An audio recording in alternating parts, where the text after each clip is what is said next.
7 days and lots of Sonic games to 100%. I'm aware that there's like 8,000 2D Sonic titles on things like the Game Gear and Neo Geo Pocket Color, but I'm only counting the major releases. Because let's be honest, there's a small chance of fully completing what I have already. But I still have high hopes. Let's get this marathon cracking and see what happens.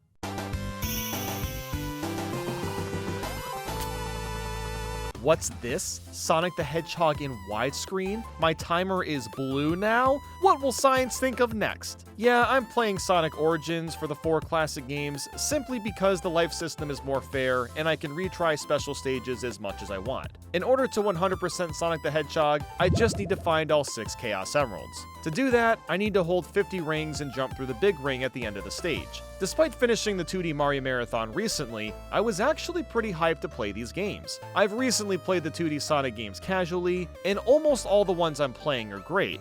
Well, mostly. Despite playing this game and the others lots of times in the past, I wouldn't say that I've mastered them compared to 2D Mario. I've only ever 100% Sonic Mania. The other ones I've never fully beat, so I wasn't really sure what I was in for. One thing I can say for sure is that getting Chaos Emeralds in most of these games is completely counterintuitive to how I like playing them. This is Sonic, so obviously I want to play as fast and sloppy as possible. The ring system is an incredible mechanic because it allows me to do that. The fact you can get hit as much as you want as long as you're holding at least one ring is genius. And because of that, getting 50 rings and then trying to not get hit by a spike or some enemy feels like a chore. I'm forced to play all these levels at walking speed, and because the stages are so big, it takes much longer to get through them. A lot of Sonic fans claim that Sonic games aren't meant to be played fast, but it's more about exploring the stages because of how multi-layered they are. And I can definitely attest to that to some extent, but that doesn't change the fact that special stages can be a pain to get.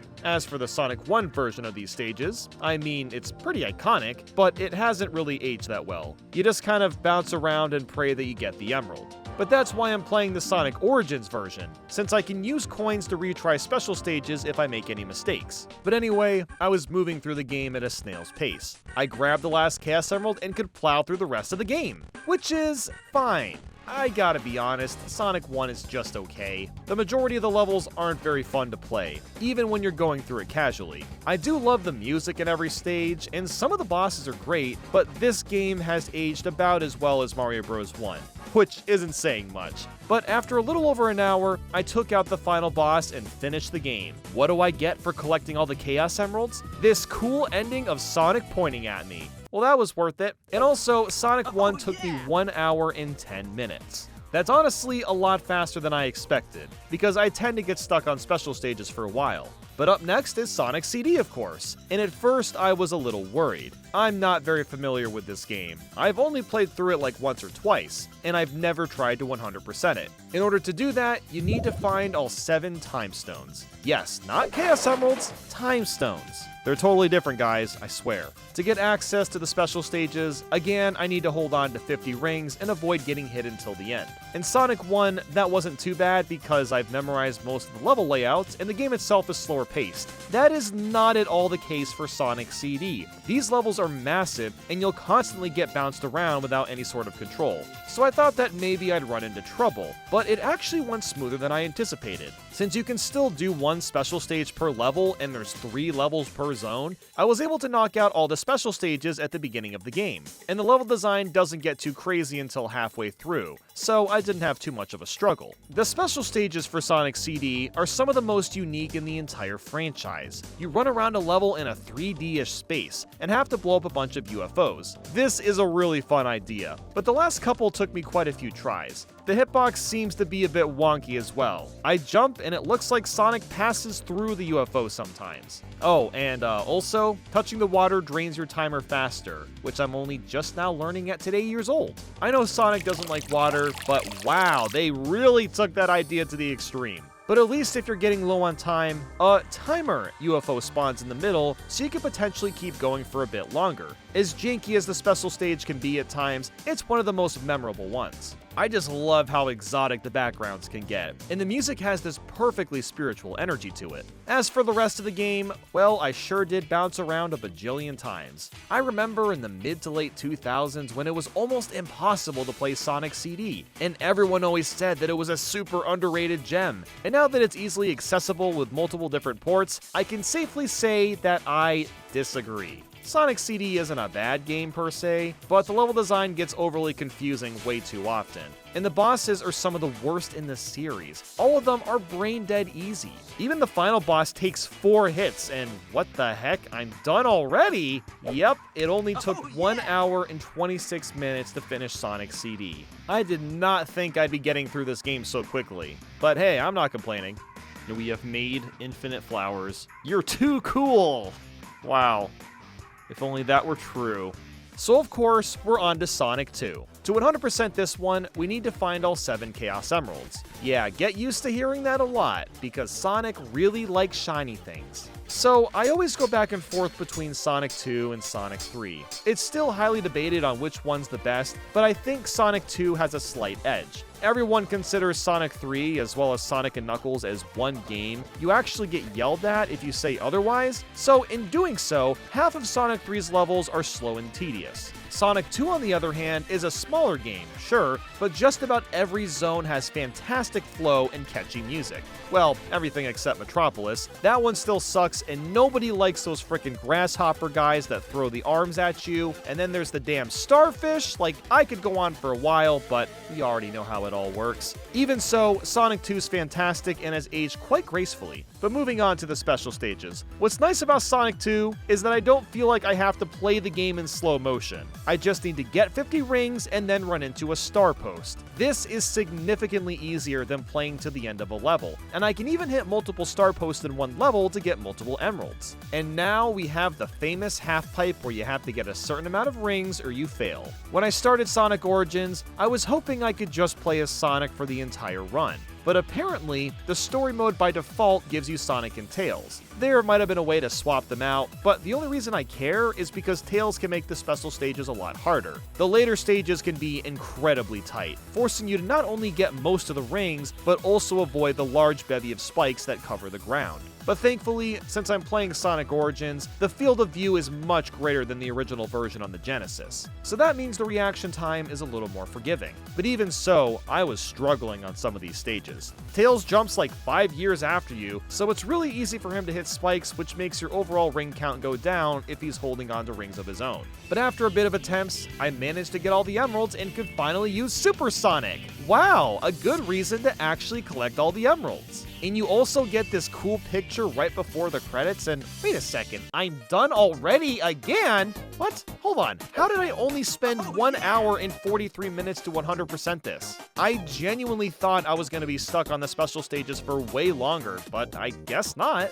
So now we'll check out Sonic 3 and Knuckles. Fun fact, this is actually the first video game I ever beat. I remember playing this on my computer when I was like 5 or 6 years old, and I would basically get up at like 4 a.m. to play for an hour, and then as soon as I heard my mom's footsteps coming downstairs, I'd turn off the computer and pretend I had just woken up. The disc also looked like this if you were curious. But anyway, to 100% this game, I need you to say it with me, find all 7 Chaos Emeralds. But that's not all, I also need to find all 7 Super Emeralds. You'll get these by finding the big rings hidden throughout all the levels, which is by far the best method for accessing the special stages. Sonic 3 is probably my most played Sonic game. I've always adored this one. Everything about it is vastly improved, whether it's the graphics, the new elemental shields, or adding in mid-bosses. There are a couple of downsides, however, to the Sonic Origins version. Well, mostly just one. Some of the stages have different music due to licensing reasons, and the replacements are nothing special.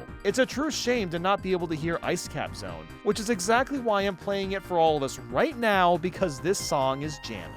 But then there's the Sonic and Knuckles levels, and these are a bit more of a hit and miss. Once you get to Sandopolis Zone, the game slowly starts to crack a bit. Each level has all these new gimmicks that are just boring, and the bosses, while admittedly are creative, aren't very fun to fight. Sonic 3 and Knuckles' biggest strength combined comes down to the emeralds themselves. You'll get the Chaos Emeralds in the first half of the game, and then in the second half you get the Super Emeralds. What's the difference though? Well, you get Hypersonic instead of Supersonic. which is basically the same thing, but he flashes from white to yellow. So not really that different, but it's still kind of neat. I also don't have much to say about the special stages. It's blue spears, and they're all incredibly easy. The main reason this game took longer compared to the other ones I've already played is just the vast amount of stages. But after taking out the final boss as well as the secret one, Sonic 3 was done. I managed to 100% it in 3 hours and 18 minutes. So not too bad for what's essentially 2 games in one.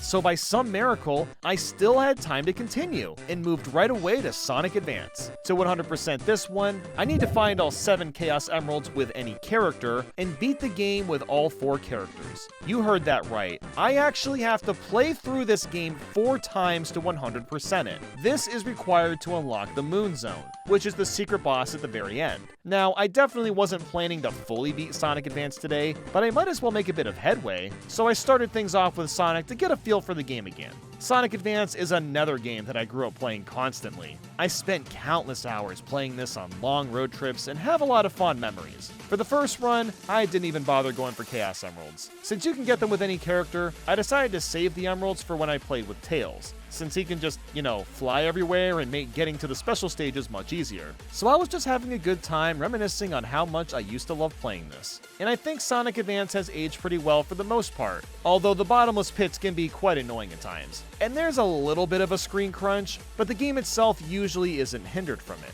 I struggled a bit with the Cosmic Angel Zone boss, as well as the X Zone final boss. It took me a while to realize that the final boss is actually really easy if you figure out to just stand as far away from him as possible. But that took me some time to figure out. After a bunch of deaths, I finally beat the game as Sonic, and I still had some energy to keep going, so I decided to start the Knuckles run. He was slightly easier to use just because he can glide and climb up walls, but in general, it was about the same difficulty. I got fairly far, but didn't quite finish his run before heading to bed.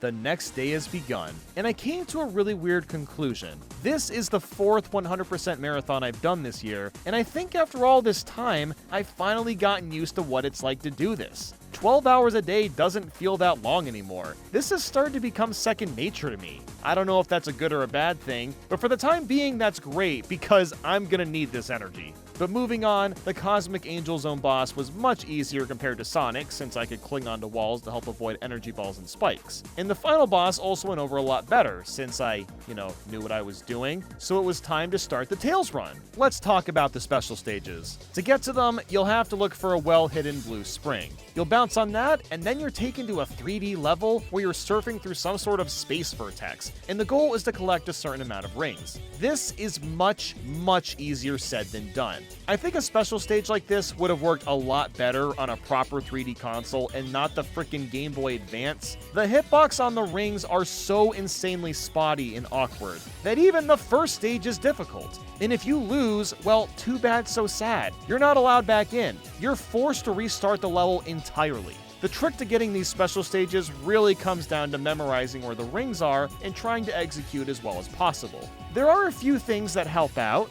Well, kind of. You've got this spin move that increases your hitbox and makes it a bit easier to hit rings, which can be quite useful in some areas. There's also these automatic springs that launch you into a row of rings, but for whatever reason, the spring doesn't work 100% of the time. You have to actually line yourself up with the spring correctly, or else you might miss all of the rings. Needless to say, I spent a fairly long time on these stages, just because it came down to practice and figuring out the routing. It also took me forever to realize that if you spin through the orange circles, you get a bunch of rings for that. How have I never known that until now? After what felt like forever, I finally got through all the special stages and finished the game with Tails. That was incredibly frustrating, but now there's just Amy left. And wow, is Amy quite the contrary. She can't curl into a ball when jumping and can't even spin dash. She does this little skip thing instead, and her only method of attack is using her Pico Pico hammer. As a concept, it's a cool idea to have Amy work so differently, but it also means you have to time your hammer attack before hitting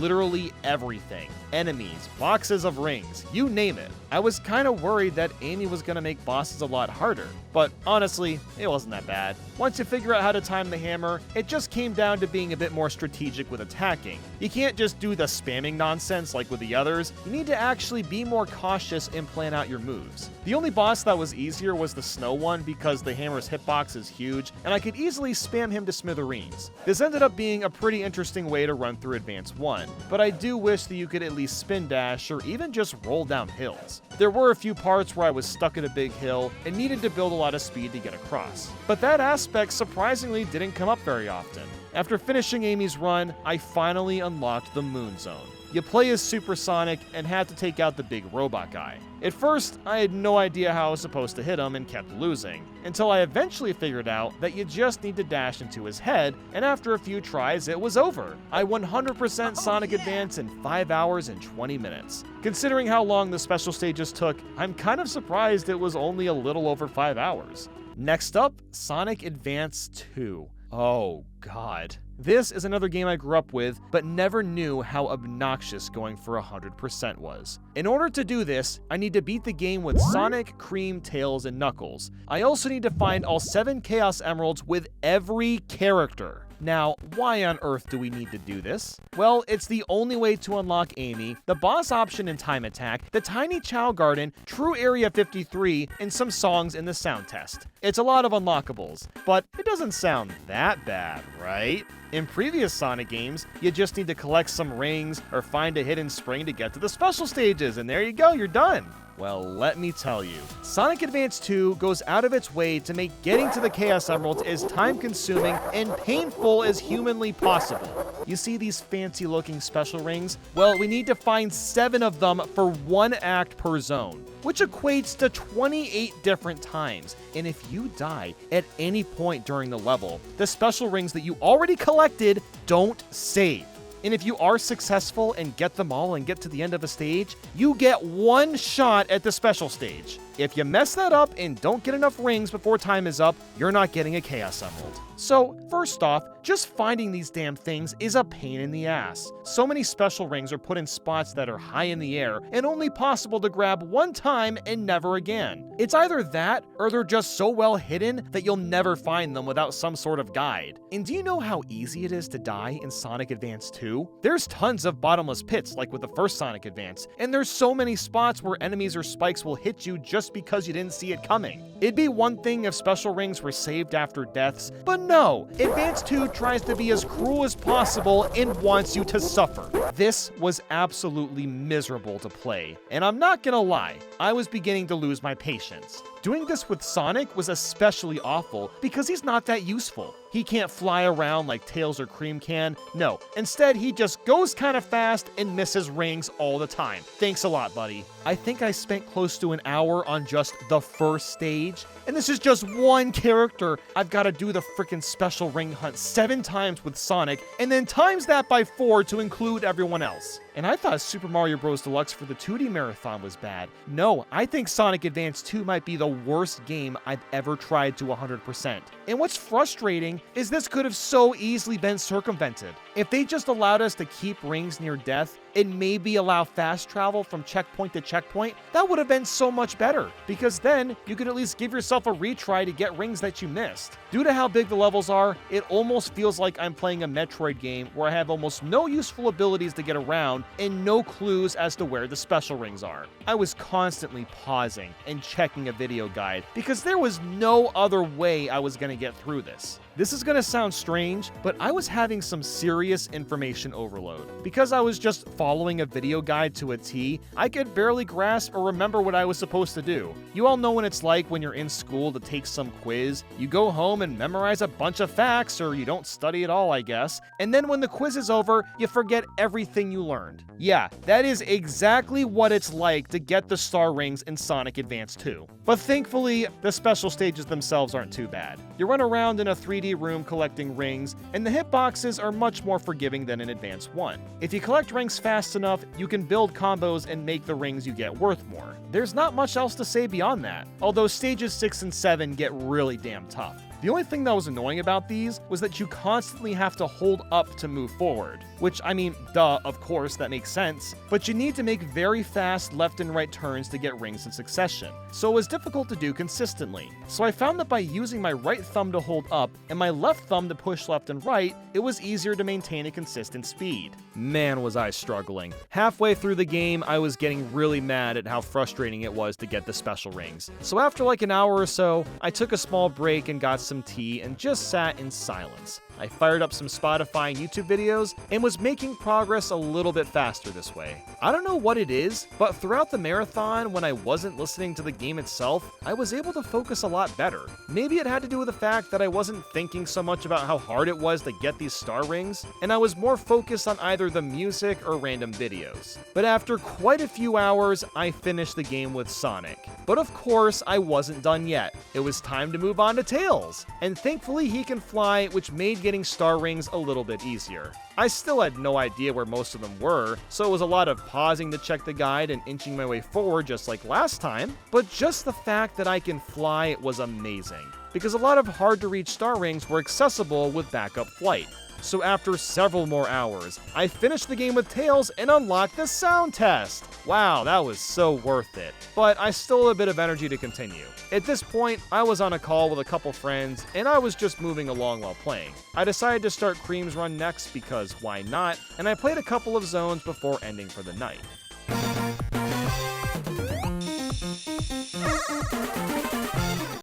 Oh boy, I can't wait to play more Sonic Advance 2. Man, I am just so excited. Oh, I can't even explain. Even though Cream can fly, the flight time itself isn't as long as Tails. This made a handful of star rings harder to grab, but it was still useful in a lot of areas. But the best part by far is Cheese, because this little chow makes every boss fight an absolute joke. Cream calls Cheese out on the battle line and will automatically hit any boss it sees. It's hilarious that we can do this, and very satisfying after struggling through this game.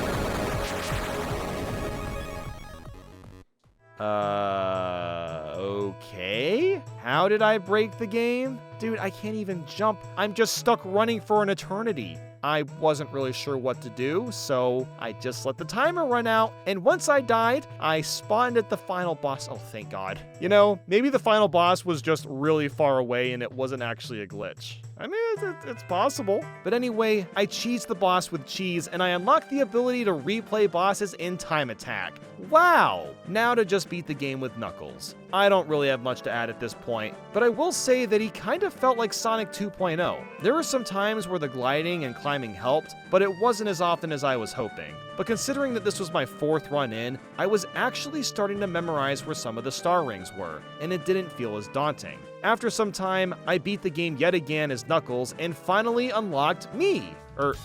Amy. Okay, I don't know why Amy is talking to me directly, but you know what? She's actually kind of cool to use now, because she can curl into a ball, which makes her playable. So all that's left to do now is True Area 53 with Super Sonic. It looks exactly like the Sonic Advance 1 extra stage, but it works very differently. Instead of hitting the head, you have to bounce back either the green energy balls or the laser thingamajigs. And this is actually like the worst thing ever. Oh my goodness, was this boss dreadful. It's so easy to get knocked around and be completely vulnerable from all the projectiles. And when you're vulnerable, you can't hit back the lasers to actually do any damage. And this happened constantly. Look, I think Sonic Advance 2 is a fantastic game if you're just playing it casually and not going for the special rings, but the fact that my reward for all of this effort is just some annoying supersonic level doesn't really make it worth it. But I'm already in this deep, I just need to play it over and over until I slowly get better at it. And eventually, I beat the secret boss and was done with Sonic Advance 2.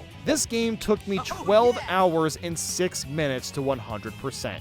Good lord, what a slog that was. I knew it was going to be rough going in, and I am glad that it's over.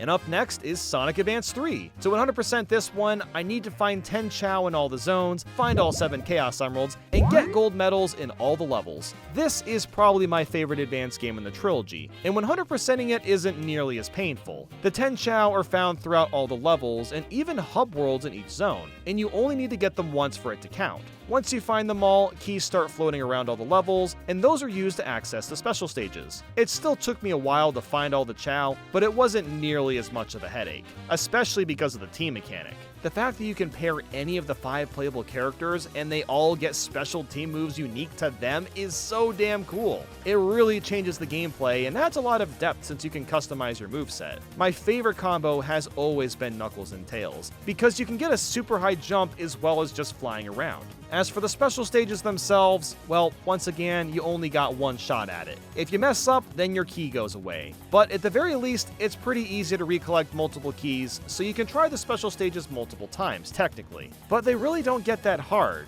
You're just standing on Tails' plane collecting rings again. There's also moments where you'll go through a blue ring and start getting coins with a 2x combo, so it's fairly fun, I'd say, and at least the ring hitboxes are more forgiving, so I just kept on chugging along, slowly grabbing all the chow and getting through the special stages. After knocking all that out, all I had left to do was get the medals, but it was already pretty late, so I decided to head to bed.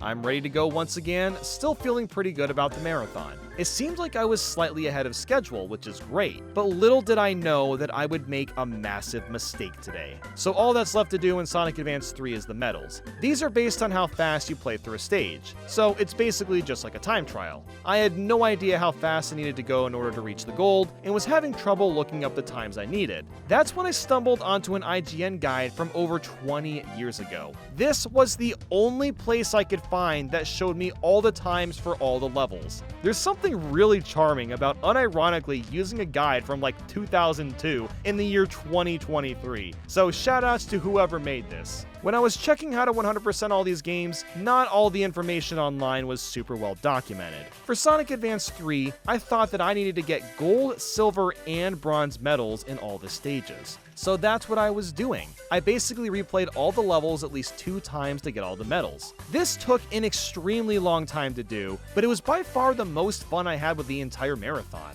I didn't have to play the levels in slow motion half the time. I just tried to get through the levels faster and faster, and it was really exhilarating. And then for the bosses, I used cheese most of the time and then just sat around, waiting until the timer was at a certain point so I could get the bronze medals. It is kind of odd that I need to get all 3. And I didn't realize how badly I f***ed up until the very end. I was at the final boss, got a gold medal, and then next thing I knew, I unlocked the time attack for bosses. This was devastating. I didn't have the bronze medal yet for the final boss, yet I unlocked the boss time attack that I was trying to unlock.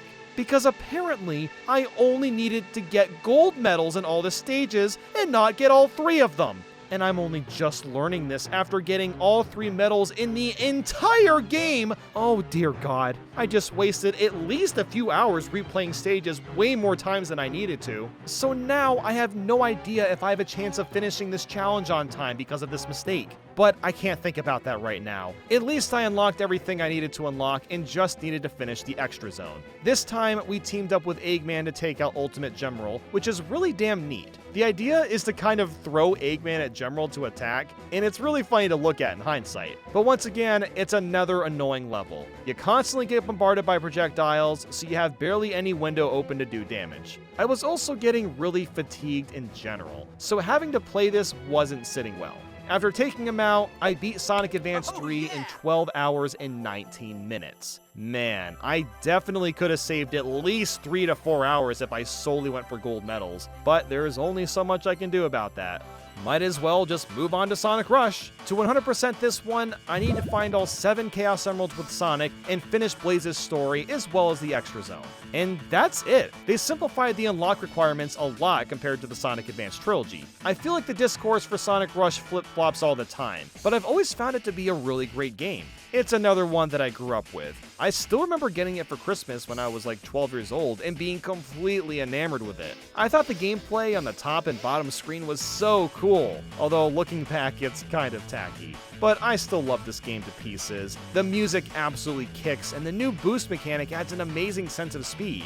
There's still too many bottomless pits, but the controls are so tight that they're usually pretty easy to avoid. Getting to the special stages is also incredibly simple. You just grab this handle and then boost for like 3 seconds. You'll be warped to the special stage, and these are some of the best in the entire series. Using the touchscreen, you move Sonic to collect rings and avoid the spikes. What makes this so awesome is just how responsive the controls are. By the end, the spikes are plastered all over the screen, and it never feels unfair when you get hit by something because of how accurate your control is. It's just great all around. This is the game I needed after suffering through Advance 2, and even Advance 3 to an extent. The only thing I really struggled with was the final boss. If you've played it before, you know exactly what I'm talking about. This boss has some of the most irritating attack patterns, and they take tons of practice to avoid. And if you get hit too often, not even rings will save you, as they'll keep flying higher and higher into the air to the point where you can't recollect them. This boss took almost an hour to beat, but I ended up knocking him out and started Blaze's story. The only real difference here is you play the levels in a different order, and she has this floating ability. So it's nice that she plays a bit differently, but otherwise it's all the same levels. I somehow managed to beat her entire campaign and decided to end for the night. All that was left was the extra zone, but I was wiped. Man, I am never doing 2 back-to-back marathons like this ever again. This was way too much to handle, and that's saying a lot coming from me.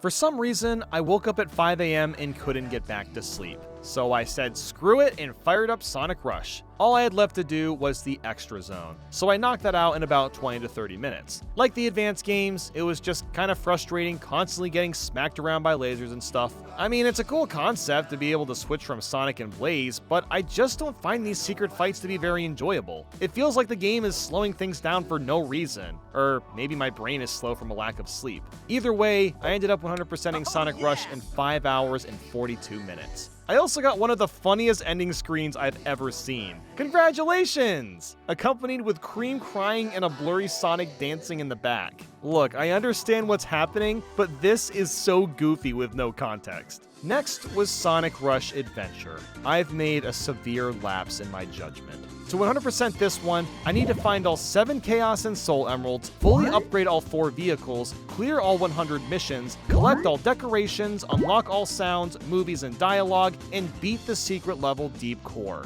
That is a lot to do in a short period of time. Sonic Rush Adventure has always been such a mixed bag for me. I've tried to play this game quite a few times, but I always put it down after a few hours. But most importantly, does this cutscene draw any familiar comparisons?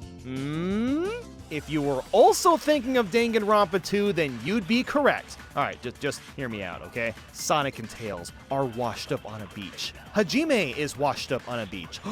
Sonic and Tails are woken up by a mysterious person and they don't know how they got there. Hajime is woken up by Nagito and you don't know how you got there. 2D pictures of Sonic and Tails with Marine accompanied by lower third text, just like a visual novel. Danganronpa 2 is a visual novel! Well, there you go, guys. I just confirmed that they're basically the same game, so go ahead, share that with a random guy on Twitter. Also, I did finish Danganronpa 2, and I was just as hooked to that game as I was with the first one, but I won't go into that for now. Anyway, side tangent, my bad.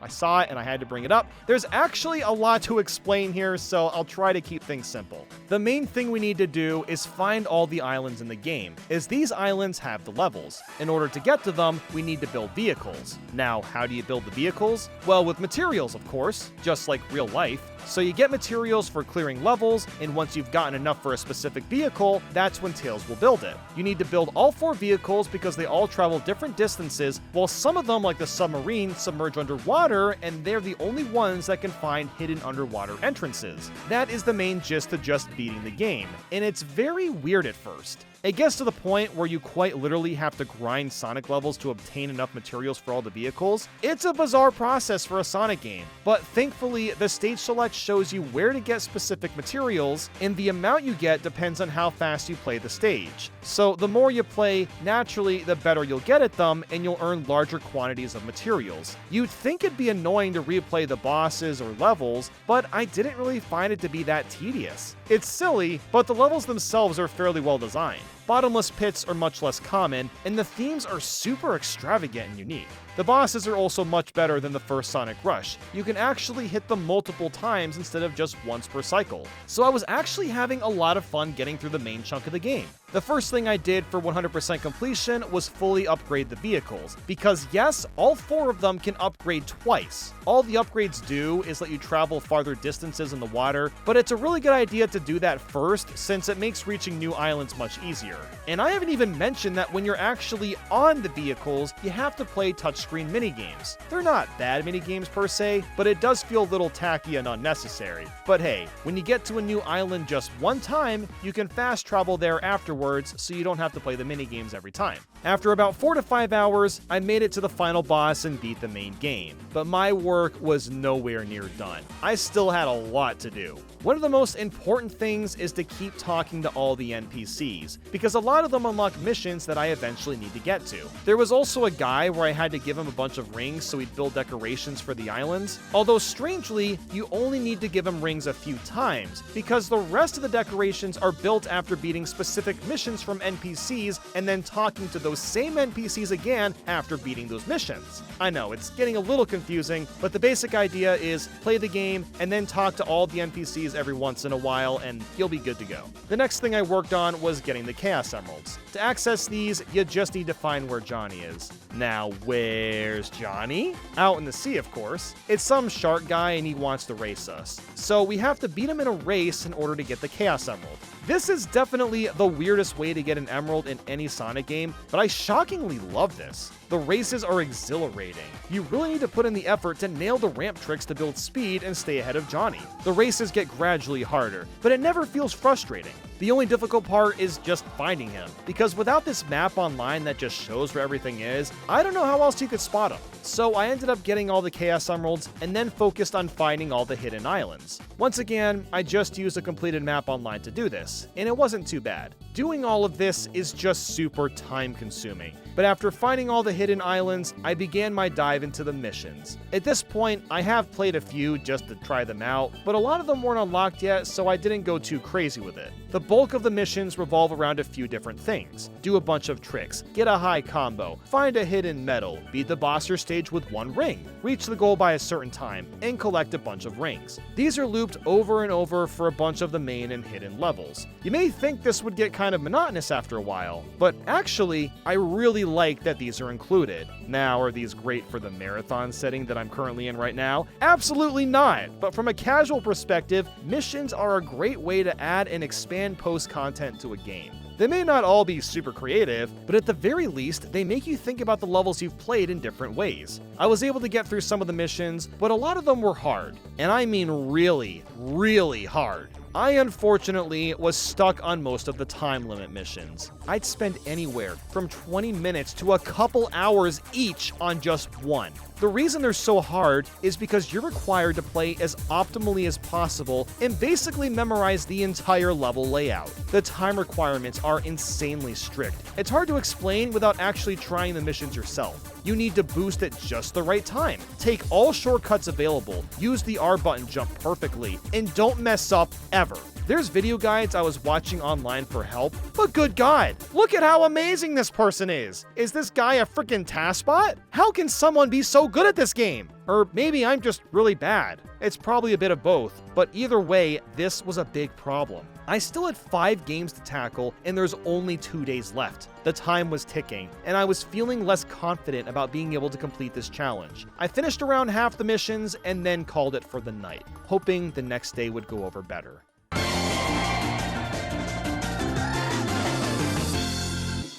Today determines if we're gonna 100% all the 2D Sonic games or not. I need to 100% Sonic Rush Adventure today and also complete Sonic Colors DS. If I don't do these two things, I'm basically screwed. But I marched on forward and figured out all the problems I was having yesterday. Every mission that I was missing just came down to talking to the right NPC, so that was simple at least. The most interesting ones I played were all the touchscreen missions. These were super tough versions of the vehicle minigames. I actually had a lot of fun with these, despite a couple of them taking some time to figure out. It's kinda cool that they gave them a bit of a nod in the mission mode. As for the Soul Emeralds, which I haven't really touched yet, these boiled down to completing certain missions. This is really odd considering the Chaos Emeralds have a bigger sense of importance, while the Soul Emeralds are just kind of there, I guess. But hey, at least they were all easy to unlock. So after getting the Soul Emeralds, I unlocked the Deep Core level and took out the Egg Wizard with relative ease. This secret zone is actually pretty fun compared to the other ones. You switch back and forth between Sonic and Blaze and just fire away at the Egg Wizard. It's nothing too crazy, but at least I'm not annoyed playing it this time. But that really scratched the surface for what I still had to tackle.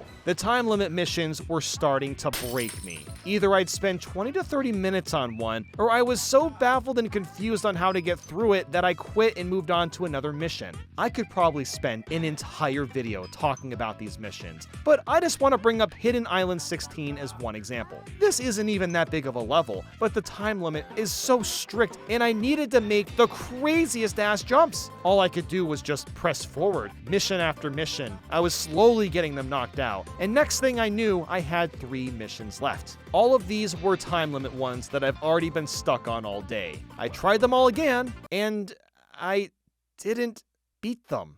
I just don't have the time to build the skills to clear these missions. 51, 82, and 55 were all I needed to do. What do you unlock with these? 51 gives us sounds 13 and 14 in sound test, 82 gives us sounds 22 and 23 in sound test, and 95 is sound 69. Nice. Oh, and I guess I technically haven't done mission 100 either, but that only unlocks when you've beaten the other 99 missions, and that gives us a Sonic head decoration. It's now getting so late that I already know the fatigue is coming. The only choice I have is to start Sonic Colors DS, and maybe I could come back to Sonic Rush Adventure tomorrow. You want to know how long I spent playing this game? 18 hours and 7 minutes, and I still didn't 100% it. That's an hour longer than Super Mario Bros. Deluxe, to give you a frame of reference on how crazy this game is.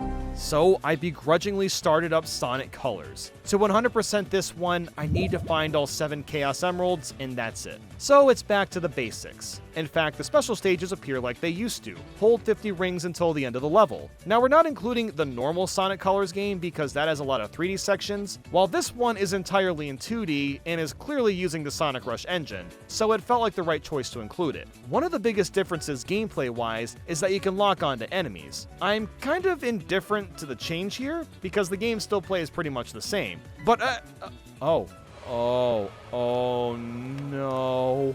Oh, I completely forgot this game has red rings. And if you get them all, you actually unlock infinite boost, which means to actually 100% this game, I also need to get all 180 red rings. Just end me already. There is no way in hell that I'm also gonna get all the red rings on time. And a lot of them can only be accessed by using specific wisps. And on top of that, this is still a Sonic game, so the levels are massive. A lot of these red rings are hidden well, and it's already so late in the day that I don't have time to do all of this. So what do I even do now? I ultimately decided to just beat the game. I didn't even bother going for all the Chaos Emeralds. I just played through until the very end. I'm feeling a bit defeated, mostly because I wasted so much time in Advance 3, and the missions were just so tough in Rush Adventure. The only idea I had at this point was to finish the last 4 games tomorrow, and if I had any energy left, I'd maybe finish these last 2. But hey, Sonic Colors DS is still a lot of fun. The levels are very well designed, and I like how each of the wisps are utilized in really clever ways. The special stages are also great. It works the same as Sonic Rush, but you collect colored orbs instead. Outside of a random crash, getting through the game was pretty easy. There's only a couple zones required for each world, so it wasn't that many levels to tackle. I somehow beat the final boss, and at this point, I'm running on pure fumes. I am so mentally exhausted after struggling through Sonic Rush Adventure all day today, and I have no idea how the last day is gonna go now. I spent a total of 2 hours and 51 minutes on this game, but I don't know if I'll be able to complete it.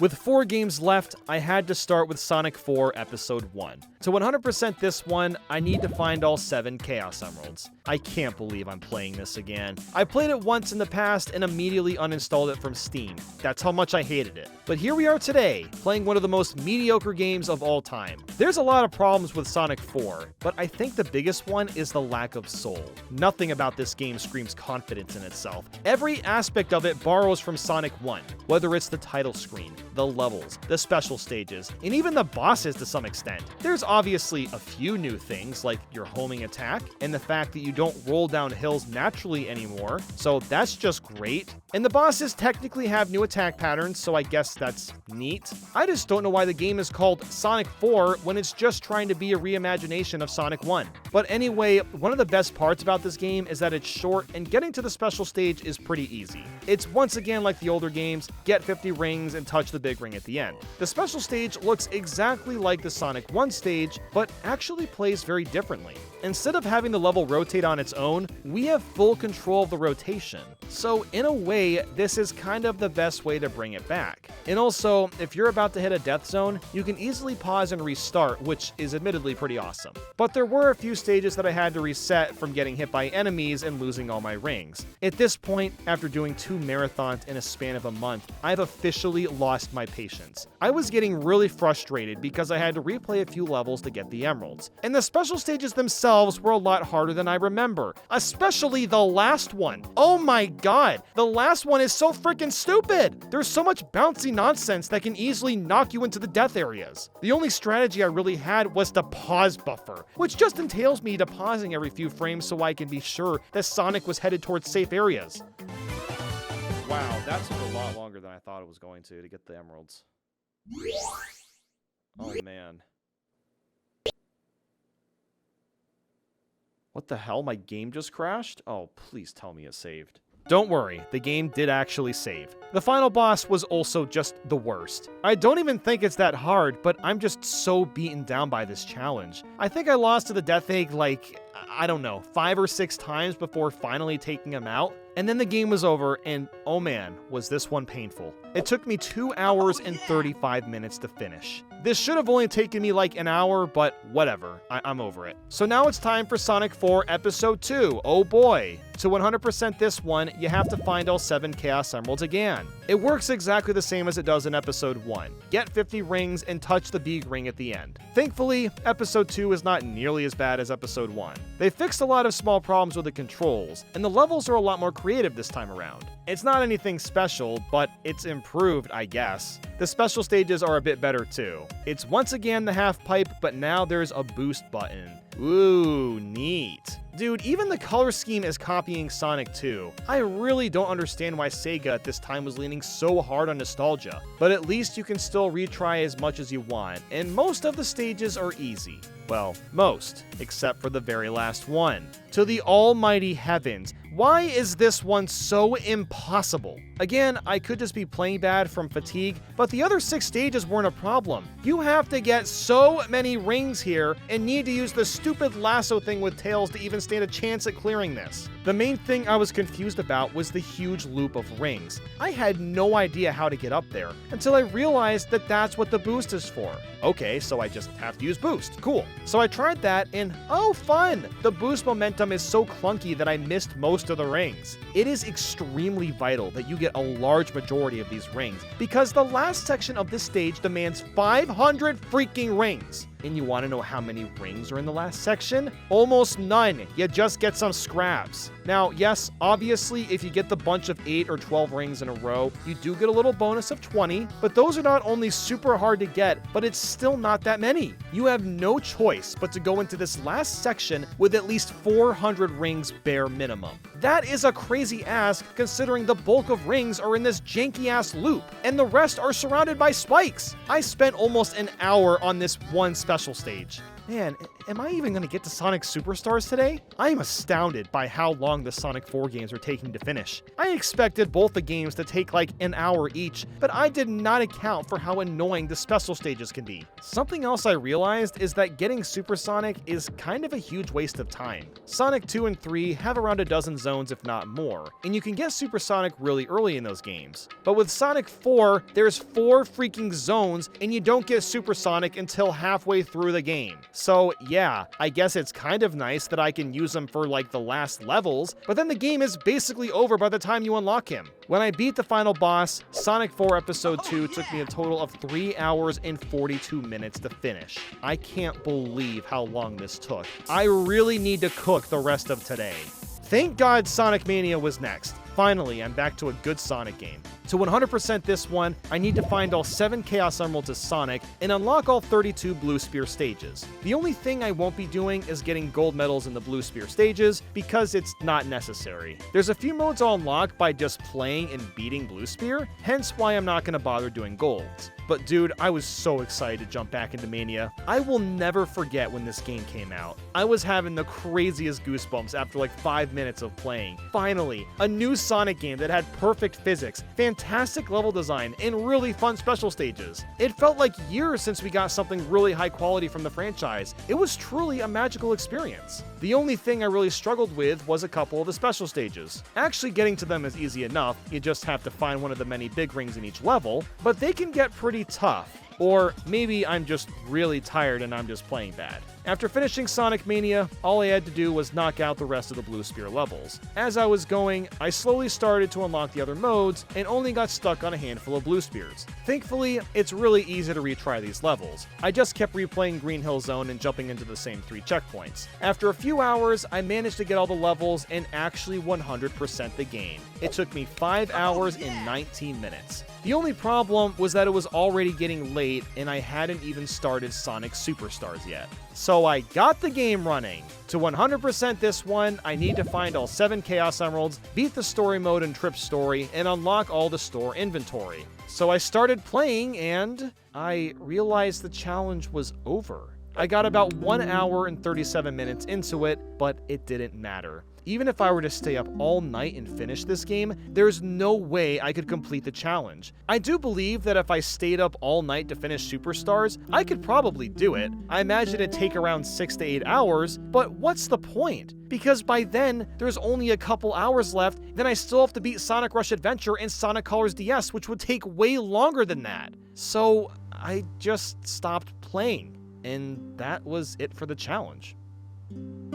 Wow. Trying to 100% the 2D Sonic games was way more ambitious than I was expecting. Some of this came down to just not being as prepared as I should have been, but it also came down to the fact that I think I was stretching myself too thin doing 2 marathons so close to each other. But I want to continue doing these marathons because I think they're really fun to do still, and they are quite compelling, so here's the deal. Next year, you'll still get 4 of them, but they're going to be spaced out every 3 months. What classifies as a Sonic game is a bit convoluted, so spare me a moment to share what I'm including. I'm not counting mobile or Japanese arcade games, so I'm sorry to the Sonic Minesweeper fanboys out there. Compilations are allowed if they change the original games in any way beyond just being a port, so Sonic Mega Collection wouldn't count, but Sonic Origins does because it adds widescreen and a bevy of new features. As for the racing games, I've decided to only include the ones that mostly or entirely focus on Sonic. So Sonic R counts, but Sonic and All-Stars Racing Transform doesn't since there's many other IPs included. This same rule applies to the sports titles, so I'm not including Mario and Sonic at the Olympic Games. Also, I'm not counting Sega Pico or Leapfrog titles because they barely count as games to begin with.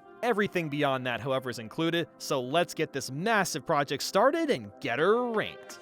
72. Sonic Freeriders. Oh boy, we're starting off rough. Unless you're in a perfectly lit room with a reasonable amount of space, it is impossible to play this. I've turned on my studio lights and cleared my office just so I can jump around like an idiot. Most people don't have this luxury. I'm mad that I do because now I have to play this. We'll be talking about the first 2 Sonic Rider games later on, but this third and last one killed the entire spin-off series. Where do I even begin? I guess with the controls because your body is the controller. You'll move around by leaning your body left and right, and you jump by physically jumping jumping. It sounds cool, but the only problem is that it only works when it wants to. For the game to process a jump, you need to launch all of your legs into your stomach like you're in the goddamn Olympics. Otherwise, it will not count. And sometimes it won't count anyway. If you like the strategic gameplay in the first Sonic Riders, that is completely gone in this game. The only strats is praying you can time your jumps correctly and that they work at all. And the laps are way too long. It's like 4 minutes per stage, which left me wiped after each one. And I'm in decent shape. The game itself is just that demanding. And can we talk about these items? Shake up a soda can to get a speed boost? Where the hell did that come from? What, in a golf club? I don't understand where the idea of using non-Sonic items came from. And before every race, you have to recalibrate your position. It was like this in Wii Fit 2, but at least the balance board was competent. Here, it doesn't seem to matter. And don't even get me started on the missions. So many of them are designed to be as obnoxious as physically possible. But the most annoying part of all this is the game could have been really good. I mean, it looks decent, and the music is still great. It's just the controls. 71. Sonic Jam Gamecom. I've played Superman 64, E.T. on the Atari 2600, Dr. Jekyll and Mr. Hyde, all the infamous bad games. I think it's fair to say that I've tried the worst of the worst. Sonic Jam on the Gamecom might actually surpass all of them. Why did they even attempt to make games on this handheld? The only reason, and I mean only reason, this is above Sonic Free Riders is because the controls technically work. Everything else, however, again, where do I even begin? Firstly, just look at it. The game chugs at a solid 10 FPS at best. The music is straight up gargled mesh. I apologize for your ears, but take a listen. And guess what? When you collect rings, the music stops playing. Honestly, good riddance because the rings at least sound better. And don't even get me started on the physics. They make absolutely no sense. Jumping slows your speed down, and when you build up speed to go up a hill, he automatically gains speed even when ascending. You can spin dash, but only one little spin, and then that's all you get, no more. This collection doesn't even have Sonic 1 in it. How does it have Sonic 2, Sonic and Knuckles, Sonic 3, but not the first game? Well, actually, these aren't even the same levels, so it doesn't matter to begin with. The screen crunch makes it impossible to see where you're going. If you get hit, you aren't able to grab your rings again. Flying Batteries music is playing in Mushroom Hill for some reason. There's only one zone per game. The special stages run way faster than anything else. Look, I just have to move on. I don't want to think about this disaster ever again. 70. Sonic Spinball Master System. Why does there have to be a Master System version of spin-off games that aren't that good? Just look at it. Does this look like a fun time to you? At the very least, the controls function and it looks okay for Master System standards, but the physics just don't care. Sonic will randomly gain speed while going up because reasons. And look at how much it chugs when you warp somewhere. I swear, the Master System is going to catch on fire trying to process what's happening. You can help navigate Sonic with a D-pad, which is nice, but I have no will to play much of this game at all. And the music is horrendous. And I'm sorry, but we're only at the beginning of Master System / Game Gear Sonic titles. 69. Sonic the Hedgehog Master System. This game, certainly is functional. You can indeed push the buttons and Sonic will move. Now, does that make it fun at all? Yeah, it's basically a Sonic 1D make. The only thing I can really give it credit for is some of the music and sprites. For the time, the sprites look pretty snazzy, and a few of the tunes are catchy. But my god, this game is boring. It has fairly pinpoint controls, but not much beyond that. The first two zones are okay, until you get to an auto-scroller. Yep, there's an auto-scroller in a Sonic game, because that makes all the sense. And things go from mediocre to bad and then dreadful. If you didn't like Labyrinth Zone before, you definitely won't like the Master System version. It's somehow even slower, and spikes can kill you so easily because your hit stun timer is virtually none. And Scrap Brain isn't any better. It's a confusing maze and it's just not very fun. But on the contrast, the bosses are way too easy. But you know what? At least this game has the world's best ending.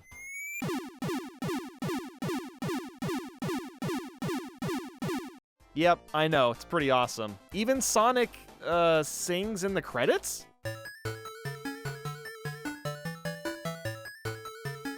I do like the sprite of him because that's goofy as hell, but otherwise, there's almost no redeeming qualities. 68. Sonic Schoolhouse. I cannot believe this game has entered my mind once again. This was one of the first games I ever played. I have a few memories of playing this on a computer when I was like 3 or 4 years old. As I'm sure you can tell by its art style, this was the game that inspired Baldi's Basics with its super stiff 3D character models and creepy looking hallways. What I always found weird is you can play as these Five Nights at Freddy animals, but not a single Sonic character. This came out in 1996, so there weren't that many characters yet, but not even Tails or Knuckles are here. As for the game itself, it's an educational game. You learn how to do extremely basic math and English, and not much more than that. You grab numbers and have to take them to a chalkboard, and Robotnik can interfere to take away answers. I love all the random Sonic spinball art on the wall. This truly has become a surreal piece of history. It's strangely nostalgic diving back into this school. I'm unlocking core memories while also remembering things like the infamous Windows 95 maze screensaver. I stared at that thing for hours when I was younger, but I digress. You can also go on field trips and watch Sonic blaze 200 miles down the road while learning about animals. And there's games where you'll match statues and grab rings while avoiding Robotnik. Obviously, there is no reason to ever go out of your way and try to play this, but it's at least entertaining seeing how poorly it's aged over time. 67. Sonic Chaos. Ah yes, the most chaotic game ever, because you get to the special stages by collecting 100 rings. Yeah, you just warp there and then you get the emerald. You don't even go back to the level, you just move on to the next one, which is super odd. It is technically better than Sonic 1 on the Master System just because you can spin dash, and there's the option to play as Tails. The controls and lagging aren't much better, however, but at least it's more tolerable. The music still sucks though, but there are some good ideas here. I really like the hover shoes because you can grab rings in the air. I guess that's kind of cool. And the bosses are interesting, although stupidly easy. Like literally in Mecha Green Hill, I just chill in this one spot and win. I can't get hit at all. Again, there's no reason to ever play this game. 66. Sonic Blast. You can tell that they made a valiant attempt at making this game look nice, but my god, all the extra pixels make everything look so stiff and lifeless. The animations look like they come straight out of a bootleg. It's genuinely that bad. As for the game itself, it's pretty meh. You can play as Sonic or Knuckles, and it controls just about as well as Sonic Chaos, which isn't great. The special stages are at least more interesting. You don't play a new level this time, but run down an endless checkerboard path like the others. But man, Blue Marine Zone has to be the most painful Sonic level I've ever played in my life. You thought Labyrinth Zone was bad? Imagine that, but the game runs even slower, plus it's a massive maze, and there's other pipes that blow water which force you to go a certain direction, but you can barely see which pipes do that. It is absolutely miserable. I was on the edge of quitting, but managed to slog through the rest of the game. That zone is just dreadful, but the other ones at the very least are okay. 65. Sonic the Hedgehog Triple Trouble. I can only call this a slightly better version of Sonic Chaos and Blast. You're able to play as Sonic or Tails, the animation is a little better, and the levels are slightly more enjoyable. That's honestly the extent of what I can add. All these Master System and Game Gear games start to blend together after a while. It is interesting that you have to open a box for Tails to fly, or at least I wasn't able to fly with him otherwise, and the special stages are once again just regular levels, and you have to break a box with 50 rings to access them. The same problems arise here like before. The screen crunch is horrendous, and the water levels are confusing and miserable. I did like the Sunset Park boss for at least being different, but that was the only highlight. 64. Sonic the Hedgehog Genesis GBA. The most sorry excuse for a port I've ever seen. This port is infamous for being extremely laggy, having awful screen crunch, and terrible sound quality. I know the GBA and Genesis sound chips aren't the same, but everything is off and janky. And guess what? I owned this game as a kid, and I turned the sound off just so the game wouldn't lag as much. And even then, it didn't help that much. What's even worse is that the game doesn't just lag, it constantly changes frame rates, which makes it really hard to make precise jumps. And don't even get me started on the momentum. It's completely messed up. You'll sometimes stop sliding down hills for no reason, or fly forward from pushing a wall. And Sonic's jump is busted. I can hit Robotnik from way high up when I shouldn't be able to. The music doesn't even hit the right notes, let alone sound good. There's also an anniversary mode where Sonic can spin dash, which would have been neat at the time if the port was better optimized. And let's keep in mind that this came out after the Sonic Advance trilogy, so I don't know how on earth anyone approved this to be released. 63. Tails Sky Patrol. You heard me right, there exist dedicated Tails miles per hour video games, and they're both on the Game Gear and fairly mediocre. For Sky Patrol, you fly around as Tails and constantly move forward. You've got a ring that you can swing around to hit enemies and grab pulls, but you only have so much flight time, so on the way you'll need to hit candies to increase your endurance. This is actually a fairly neat idea for a side-scroller. It kind of reminds me of Knuckles Chaotix to a small degree. However, because of the, say it with me, screen crunch, it's really easy to get hit and run into walls which are instant deaths. It's also very short. You can beat this game in like 30 minutes if you know what you're doing. And keep in mind that Tails is the only Sonic character in this game. Not even Dr. Robotnik or the Chaos Emeralds are anywhere to be found. I think a remake in widescreen would really help breathe life into this ring mechanic, and maybe not dying from touching the ground would be a good update too. 62. Sonic Spinball Genesis. It's safe to say that I have a huge bias against pinball games. I've always been bad at them and hate how it feels like luck plays such a big factor in beating them. Sonic Spinball is 4 levels long, which should tell you how brutally hard this game is. The first map is fine. In fact, the music is one of the most underrated gems that Sonic has to offer. The main goal is to get Chaos Emeralds to unlock more of the board, and eventually the boss room. However, if you get a game over at any point, you go back to the beginning. This is of course a common thing with older games, but for how ludicrously difficult Sonic Spinball is, that doesn't feel fair in the slightest. And it stinks because I really love the game's style. There's moments where you can still move around with Sonic, and the pixel art is still stunning to look at, but the difficulty really kills it for me. I mean, you can get knocked out of the final boss just because you went to the wrong spot a few times, forcing you to climb all the way back up. I just wish I liked pinball games more. This might be higher on your list if you're a fan of this genre.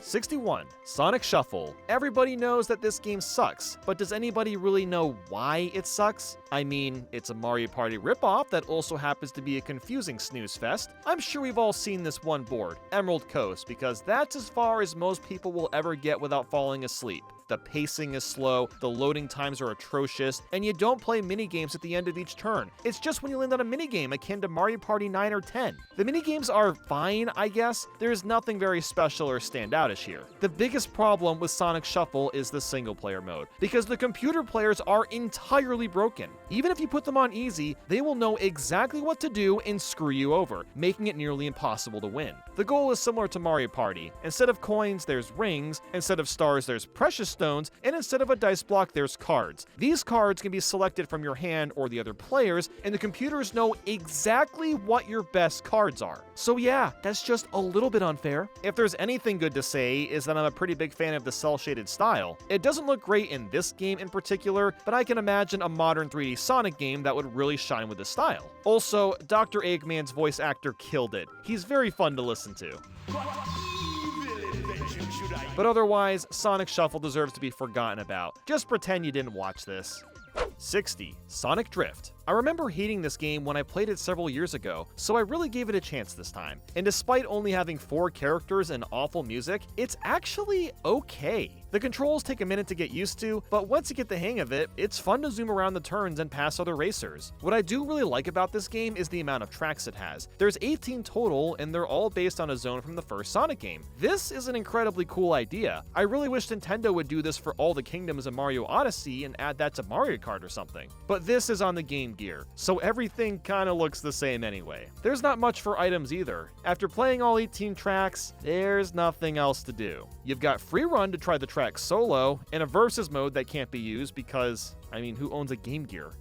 59. Sonic Drift 2. Well, it's Sonic Drift again. Even the menu UI is a carbon copy. But now we have some new characters like Knuckles, Metal Sonic, and Fang the Sniper. That is a wild choice. I like having this oddball inclusion. The tracks also have a lot more variety. There's some where you have to drive through tunnels, the Death Egg, and even the Milky Way. It's no Rainbow Road, but it is still fun. My main issue with this game is the track length. For some reason, every track is way longer, and that makes the game a little bit boring since the gameplay is so simplistic. It controls exactly the same as the previous game, outside of a couple new items, but I think it's safe to say that there's way better Sonic racers out there.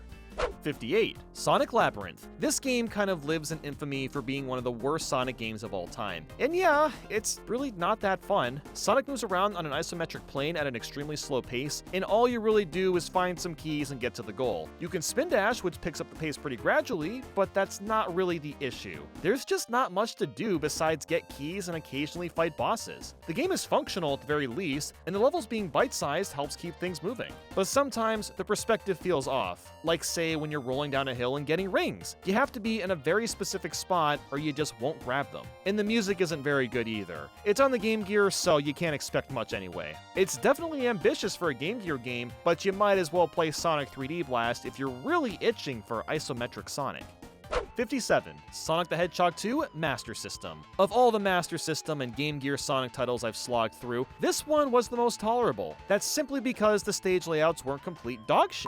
The only zone I didn't like was Aqua Lake, and even that one wasn't too bad. The speed feels a bit more amplified, and you've got a couple new elements too, like the hang glider and rail cart. The rail cart is somewhat fun since you actually get some speed down hills, but the hang glider sucks. It's so easy to lose all your speed. One thing I despise about the Master System games is how bland the music is, but Scrambled Egg Zone hits pretty hard.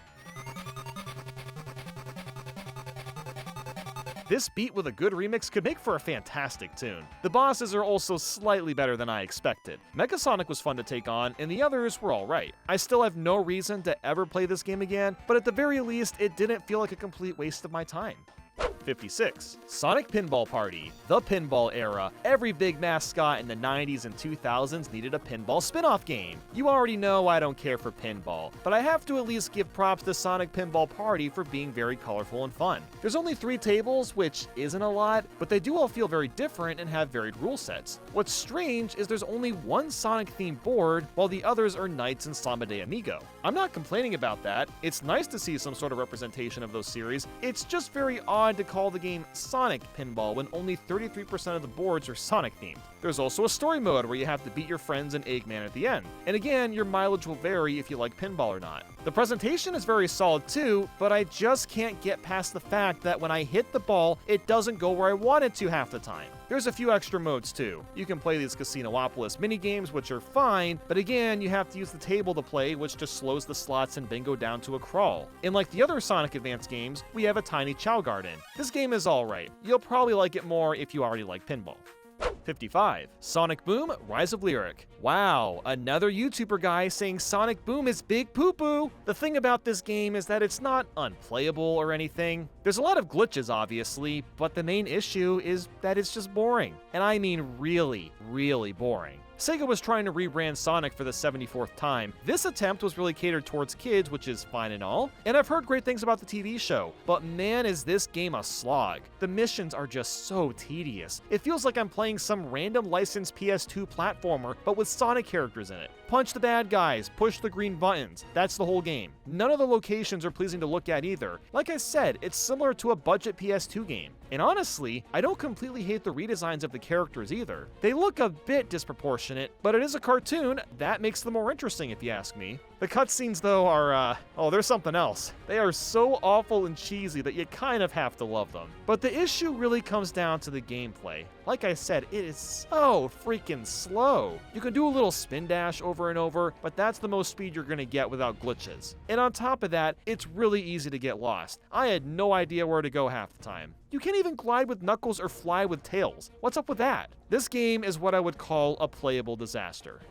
54. Sonic 06. Going from Sonic Boom right to 06. At least this one is a so bad it's fun kind of ordeal. Sonic 06 really could have been a home run for Sega. In fact, there's a project called Project 06, which has taken the liberty of fixing all the bugs and controls. You gotta commend someone for taking the time to do that, but that's not what we're talking about today. First things first, those loading times, man. They are rough. Especially if you're playing this on the PS3. Not only do they average 15 to 30 seconds, but the game loads constantly. You legitimately spend a couple hours watching the game load. It's insane how poorly optimized Sonic 06 is. I am a fan of the cutscenes as they're nicely animated, and it's cool that you can play as a ton of different Sonic characters. You'll primarily use Sonic, Shadow, and Silver, but you'll get the chance to use other ones as well. It's just too bad the controls are awful for every character. It feels like you're trying to control a car with only one car wheel in the middle. It's a tricky balancing act. The speed sections are so goofy too. Sonic clips through so many different landmarks and doesn't slow down unless he takes a stock. It's either hilarious to watch or fun if you get used to the awkward controls. And then there's Elise, which, yeah, we all know she kisses Sonic and it is a little weird. But outside of that one cutscene, I think she's a decent enough character. At least she actually matters to the plot and manages to mean something. Plus, the music is amazing, although that could be said for almost every Sonic game in existence. But I'm kind of cherry picking here. There's no reason to ever play through Sonic 06 unless it's for laughs with friends. The controls are simply awful, and the loading screens can be unbearable. Sonic's campaign is okay, but Shadows and Silver's are miserable. Shadows got a bunch of boring driving sections, and then of course there's the infamous ball puzzle with Silver. And as the wise would say, it's no use.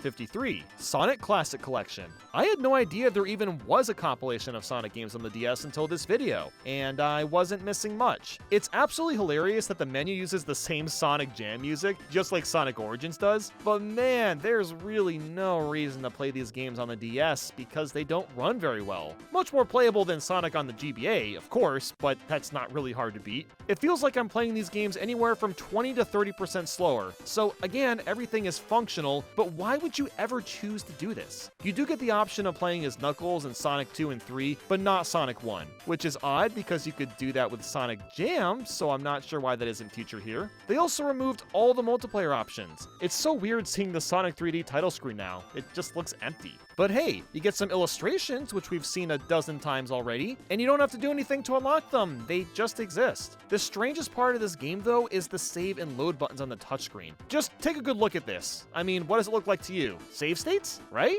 Well, no. When you save and reload, it just saves the act you're on, and that's it. Which is nice for Sonic 1 and 2, but I did feel a little jebaited, I'm not gonna lie.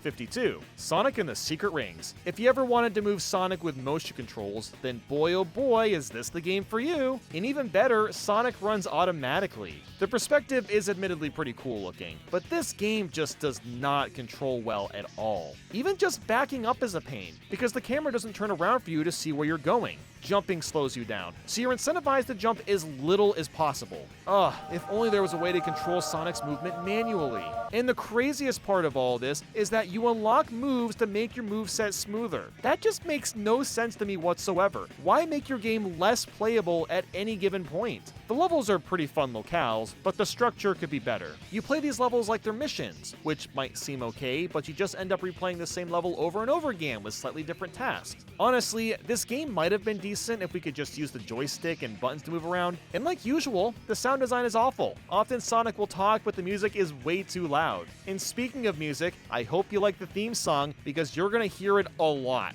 It plays every time you're on the menu and even during the final boss. And that's not all Secret Rings offers. There's also a bunch of party games because, you know, it's the Wii, but these games can use a GameCube controller, while the main game can't, which makes total sense, of course. Most of these party games are blatantly ripping off Mario Party and just aren't fun. There were only a couple that were alright. I know Sonic Rings has its fans, but I am not one of them.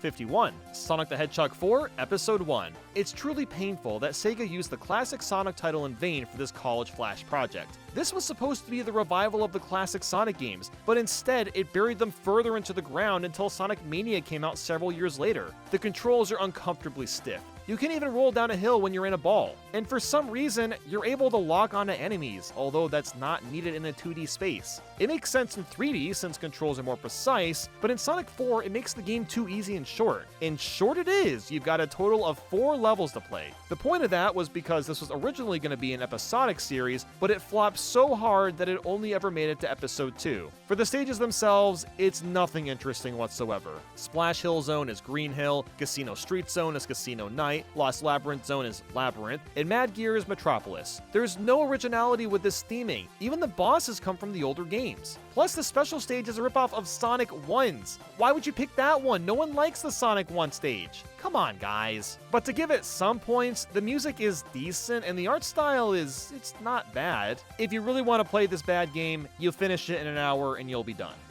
50. Sonic the Hedgehog 4, Episode 2. Well, they did fix a couple things. The physics for one are a little bit better, but it still doesn't feel all that great to play. Some of the stages are more inspired too, but there's still a lot of elements like the special stages that are ripped from the originals. And look, I've got no issue with paying homage to something that's nostalgic, that's totally fine. The issue here is that Sega constantly does this, and the game is called Sonic the Hedgehog 4, implying that most of the content should be original and stand on its own. But moving on, Tails is in this game, which is pretty cool, so I'll at least give it that. There's also the option to use Metal Sonic to play harder stages, but I don't know who would care at this point. If you really want to kill an hour, I guess this game would be okay as a last resort. If you have nothing else to play, all that's available is this, I guess you're fine.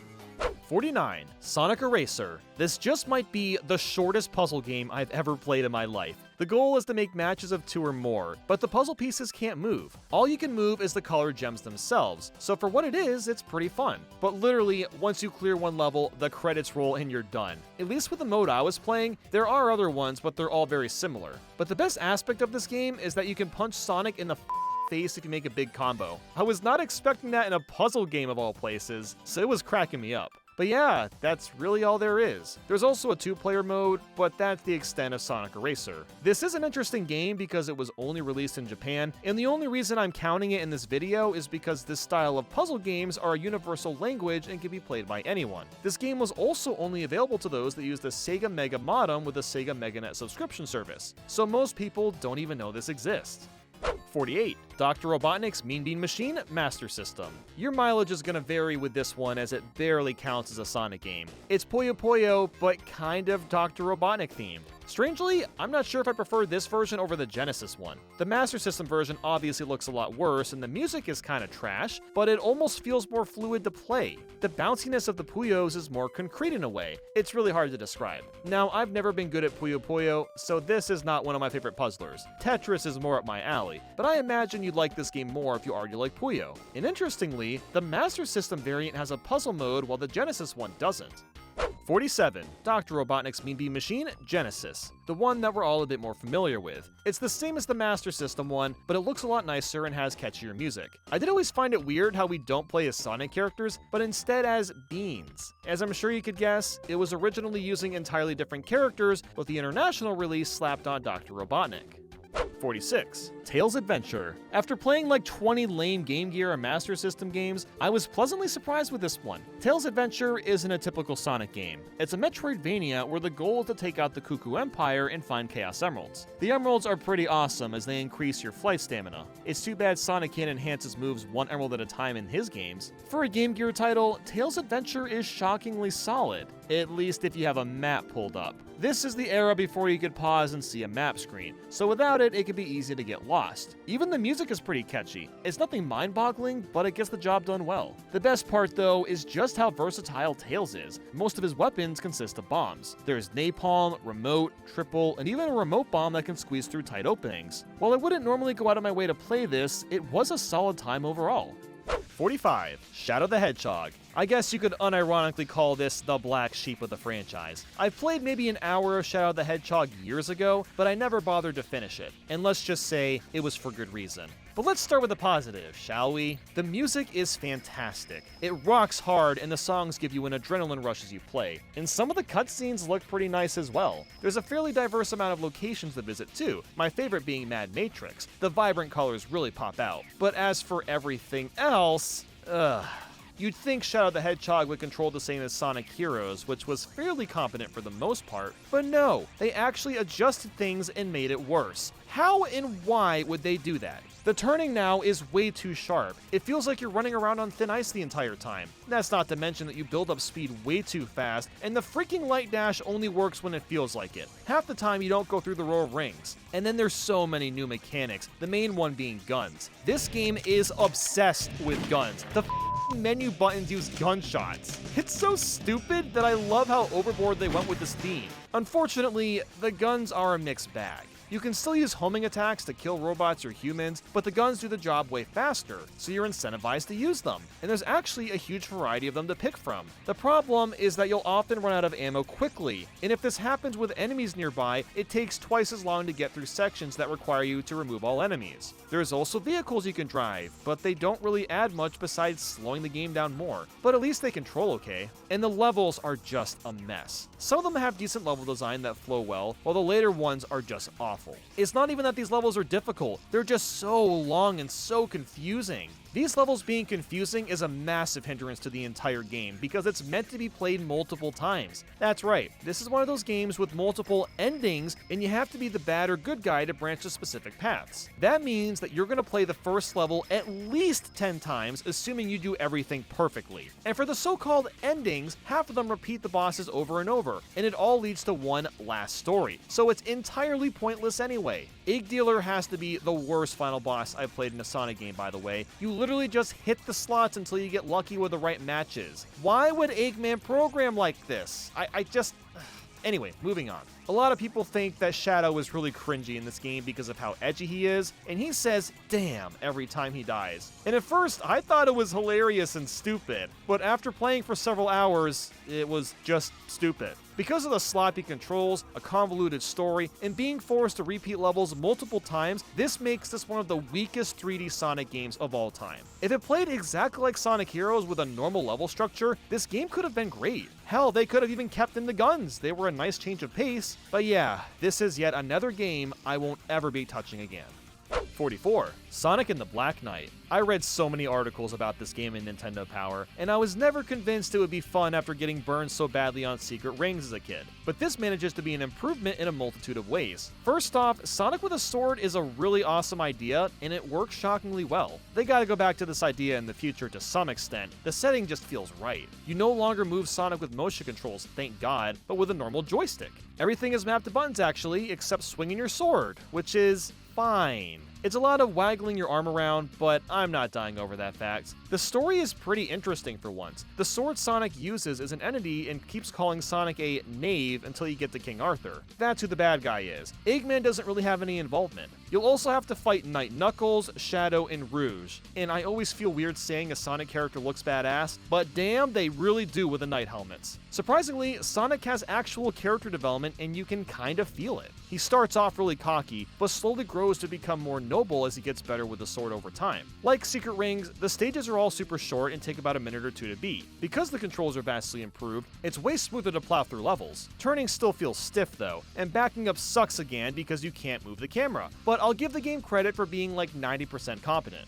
At least for the first half of the game. There is a lot to play if you really want to. After beating King Arthur, there's a ton of post-game content to tackle. But before getting to that, can we talk about how awful he is to fight? You have to time your first swing against him so precisely that this may in fact be the most obnoxious timing I've dealt with for a video game, period. I swear, it's complete luck when you're supposed to swing, and after defeating him, it turns out he isn't even real and Merlina was debating us the whole time. So this annoying fight was for nothing. Thanks a lot, Sega. But at this point, you can play as Knuckles, Shadow, and Rouge, which is super cool because they have slightly different attacks, but the stages after this are a pain in the neck to get through. It's just more and more waggling with tougher and tougher enemies. But Dark Queen is a really badass boss. The ending to it is perfection. Sonic slashes this massive monster and she screams in agony for several seconds, and Sonic follows up with a thumbs up. I love Sonic sometimes. The music is fantastic as well, but that's not a surprise. It does its job fitting with the game's environments. The locations themselves are gorgeous too. Every place is filled to the brim with small details that bring these worlds to life. So while I'm glad to have finally played this, I really just want to see a better attempt with Sword Sonic in a modern game. 43. Sonic the Hedgehog Genesis. Similar to the original Super Mario Bros., this game has not aged super well. Of course, Green Hill Zone is fun to blast through, and the music on each stage is infectious, but let's be real, do you really enjoy playing any of the other zones? I bet these special stages are great under the influence, but otherwise they're really annoying. You have no sense of control, and the stupid R circles change the rotation, making it hard to plan your jumps out. Marble Hill looks great, but it's just really boring. You'll stand around on these blocks half the time, and these spike platforms take forever to go up and down. Spring Yard is a little better, but the springs are a pain to bounce around, and there's more sections where you just stand around waiting for platforms to move. After the exhilaration of Green Hill, this is straight up lame. Labyrinth is an awful water stage with spears and enemies you either can't avoid or don't see coming until it's too late. Starlight is a lot better, but it's ruined by the fans since they don't work correctly. And Scrap Brain is kind of a combination of everything annoying. Waiting around, too many obstacles, and water. But as for the bosses, they're very okay. The final one is so disappointing because it feels like it ends too soon.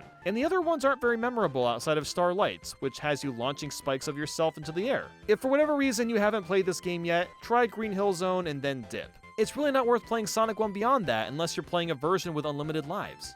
42. Sonic Forces. 5 years in development, and this is somehow one of the most disappointing Sonic games we've ever gotten. Like Sonic 06, this should have been a really good time, but instead we got a 3-hour adventure that feels very rushed and unpolished. There's definitely some fun to be had when you're using modern Sonic and even your OC, but as soon as you start getting into the groove of the level, it ends. Every level is like 1 to 2 minutes long, which is way too short. This was fine for Sonic Colors because there's lots of levels in one world, but there's only 30-ish levels in the entirety of Sonic Forces. And don't even get me started on Classic Sonic. For some reason, he somehow controls worse than he did in Sonic Generations. How did they even mess that up? It was perfectly competent before. Classic Sonic feels very stiff, and frankly doesn't need to be in the game at all. He's literally just there so Sega can cash in on a few extra nostalgia sales. The big hook is none other than the OC character, and I actually really liked this. Was the customization kind of lame? Yeah, it was, but I enjoyed the stages for what they were. You can also play as Shadow for a total of 3 whopping stages, so enjoy that I guess. But hey, at least we can play everyone's favorite area, Green Hill Zone. There's only 8 different stages in that location. Oh, and don't forget Chemical Plant, another underrated one. I really am a big fan of the concept and the main villain Infinite, it's just the execution is all over the place.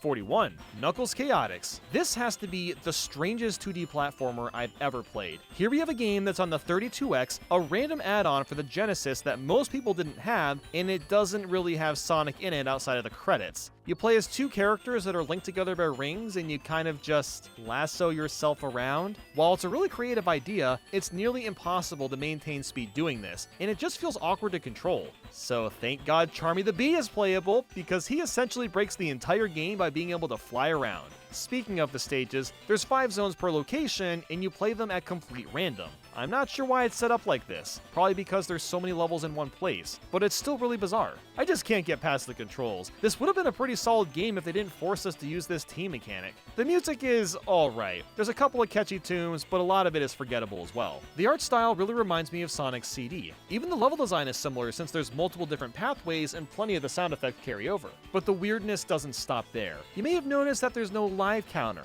Yeah, that's because you have infinite lives, which is shockingly way ahead of its time for a 90s game. And man, the stages are funky. I actually kinda like these. You run around in 3D collecting blue spears and rings. The rings add to your timer, which is a great incentive to get them going into the special stage. It's a little on the janky side, but for the most part it's just fun to run through these. You don't even get Chaos Emeralds in this game, you get Chaos Rings. And oh man, the ending. The rings circle around the screen and you get a slow zoom in of the words, "Cool." Wow, what an awesome ending. You really can't top that, can you? I'm glad to have finally tried this game out, but like the previous 40 Sonic titles, I never have a reason to play this one again. 40. Sonic Rivals. Look at that box art. This game looks awesome. Sonic and pals zooming across a field. Oh, what kind of game could this be? Well, it's on the PSP and you'll race someone over and over again. But why are you racing? Simple.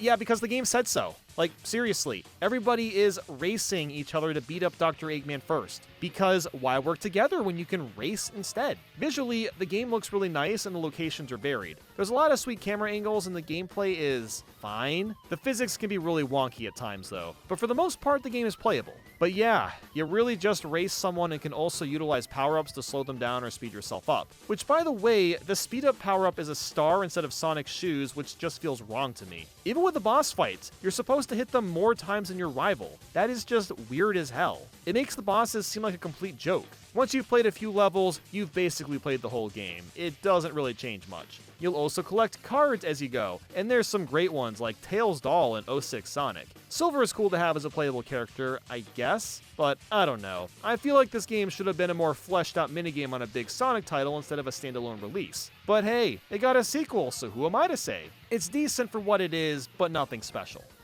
39. Sonic Rivals 2. If you've played the first Sonic Rivals, you've played its sequel as well. Although to give it credit, there's a lot more going for it. For one, there's twice as many playable characters. The general look of the game is beefed up too, like more interesting camera swoops and interactions. And I like the music more as well. There's a couple bangers hidden inside. But even still, it's basically the same thing. Race your rival for no reason and take out the bosses. There's also a new battle mode, but that's not enough to really make you say, oh well, now I have to play this. The best part of the battle mode is getting a KO which makes characters T-pose. Yep, that is just what I needed. 38. Sonic Boom Shattered Crystal. One of the two 3DS Sonic Boom spin-off games. It's weird that many released. But honestly, these aren't half bad if you're looking for something lighthearted. The gameplay is way different to Rise of Lyric on Wii U. Here, we've got a 2.5D side-scrolling adventure game where you go around levels, collecting various objects, and finding your way to the end. As you go through, you unlock more characters which have different abilities which allow you to explore the levels deeper. Tails lets you fly up these wind turbines, Styx has a boomerang, and so on. It controls pretty well and looks decent, although the music is fairly lackluster. The big issue is that it's just really boring and unmemorable. But to be fair, the game's pace is way slower than a typical Sonic game, so it does make sense. Along the way are these racing and auto-scrolling tunnel sections, which are a fun change of pace. But if you don't like backtracking, you are not going to like this game. Shattered Crystal is full of backtracking. You need to find all the shards and blueprints in a stage to unlock Sonic badges, which are required to unlock each level. You can't really half-ass your way through. You're encouraged to explore and find just about everything. I really wish the levels and music were more interesting, because this can make Shattered Crystal a bit of a slog. But this is the first Sonic game we've talked about that I'd recommend trying out if you can find it for cheap. 37. Sonic Boom Fire and Ice. I don't know if anyone remembers this, but Sonic Boom Fire and Ice has a big box which comes with this DVD holding a few Sonic Boom TV episodes. That's pretty neat. Maybe I'll watch these at some point. No, I won't, I promise. But on to the game. Sonic and friends randomly get fire and ice powers. We don't know why this happens, it just does, and it's accepted almost immediately. Thankfully, that makes the levels a bit more interesting to play this time. San Zero Games really took the feedback to heart from Shattered Crystal and fleshed out just about everything to make this sequel better. Hell, they delayed this game, and that rarely happens for Sonic titles. The biggest and best difference is collectibles are no longer required for level progression, and thank God for that. I still think Shattered Crystal is decent, but I definitely prefer to plow through levels, and if the game is fun enough, then I'll go for 100% and not be forced into doing so. The movement is also smoother in ways I think a lot of people haven't noticed. The homing attack and Sonic's dashing is much faster for one. Hitting objects that give you rings are automatically given to you instead of having to manually grab them. The general speed is faster, even Styx's boomerang is more responsive. The side games are also more enjoyable too, especially the racing. This is what Sonic Rivals should have been, a little side game in between the main game. The levels are also shorter and more condensed, and the boss fights are pretty solid. So while that's all good and dandy, the overall vibe is about the same. The level design and music aren't particularly memorable again, and like the first game, there's lots of segments where the game plays itself with a billion boosts and it gets tedious just watching. It's sad that Fire and Ice turned into a slog because I love seeing all the improvements they made. It does pick up in the end a little bit, but it takes a while to get more stimulating gameplay. Also, what is up with getting hit? Because when you get attacked in this game, you fly back to a certain spot of the stage instead of just getting knocked back. What kind of sense does that make? I think Sega could come back to this Metroidvania-style game again and flesh it out even more. Although Tails' torpedo missions are still dumb because you have to constantly tap the screen to reveal the map. It's not hard, guys, it's just annoying tapping the screen every 5 seconds. 36. Team Sonic Racing. Did you forget this game came out too? Because it's probably one of the most forgettable Sonic games. You can pick a team of 3 Sonic characters and race around the tracks. The team mechanic is a novel idea and a fun throwback to Sonic Heroes. You'll pick a team and try to place as high as you can for an overall score. There's also an ultimate meter you can build up to get some blazing speeds temporarily, and items can be used like any other kart racer. It's a decent enough idea, but definitely frustrating if your computer teammates are racing poorly. There's not much you can do to help them. You've got a good amount of stages to pick from, but if you've played the Sega All-Stars Racing games, you'll notice that a lot of these tracks are ported over, which is disappointing. And honestly, those games are a lot better, especially Transform, considering the laps change and your car transforms into different vehicles. I'm not counting those games for this video because they have so many other Sega-related characters, but those are by far the better games. Even this character roster is bizarre. No Cream, Espeon, or Charmy, even though the other Sonic Hero characters are here. There's also an adventure mode, but there's not much to say about it. It's super bare bones, and the cutscenes are just images of the characters talking. Team Sonic Racing could have been a lot better if there was a bit more effort put into it, but at the very least, it does control quite well and can still be fun to play in general.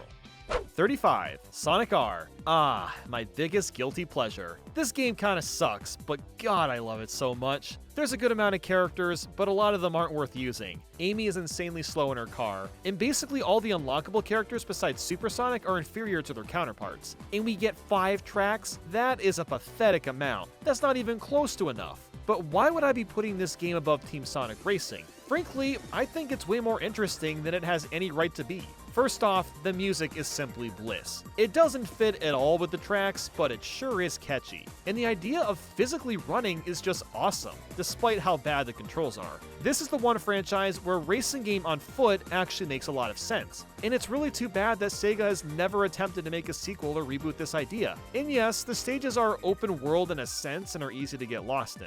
But that's also really unique, and it's taken to its full potential. To unlock the characters, you have to go through doors that require rings to grab S-Coins or Chaos Emeralds. Oftentimes, these doors are hidden well, so you have to plan a route out to get rings, grab the emerald, and still secure first place. Since there's only 5 stages, it's not as much of a headache to do as you'd think. And the multiplayer modes are pretty sweet. You've got balloon hunting, where you have to be the first person to find 5 balloons. Again, this only works because the stages are openly built. And then there's tag, which is just hilarious. You literally have to tag everyone to win. Name another racing game that does that. I bet it'd be hard to find one. So yeah, Sonic R is probably still worse than Team Sonic Racing, but I don't care.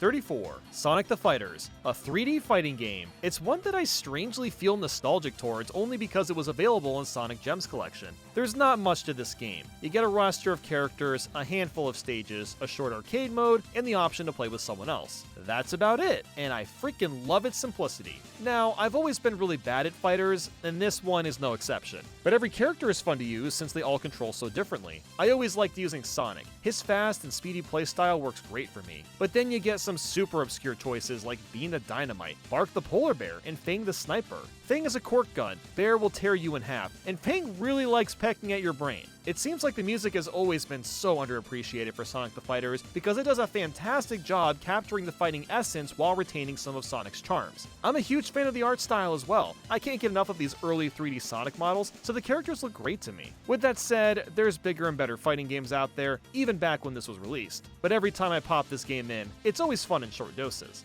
33. Sonic Chronicles: The Dark Brotherhood. I feel like I'm playing a Sonic Flash game from the 2000s, and I'm actually having some fun with it. Yeah, this is probably my biggest hot take in this video, but I actually kind of enjoyed Sonic Chronicles. As you can see by this footage, this is an RPG. It was made by BioWare, as wild as that sounds, which means there's multiple dialogue boxes throughout the story. So if you want to make Sonic talk like a sarcastic asshole, then by all means go for it. It's very amusing.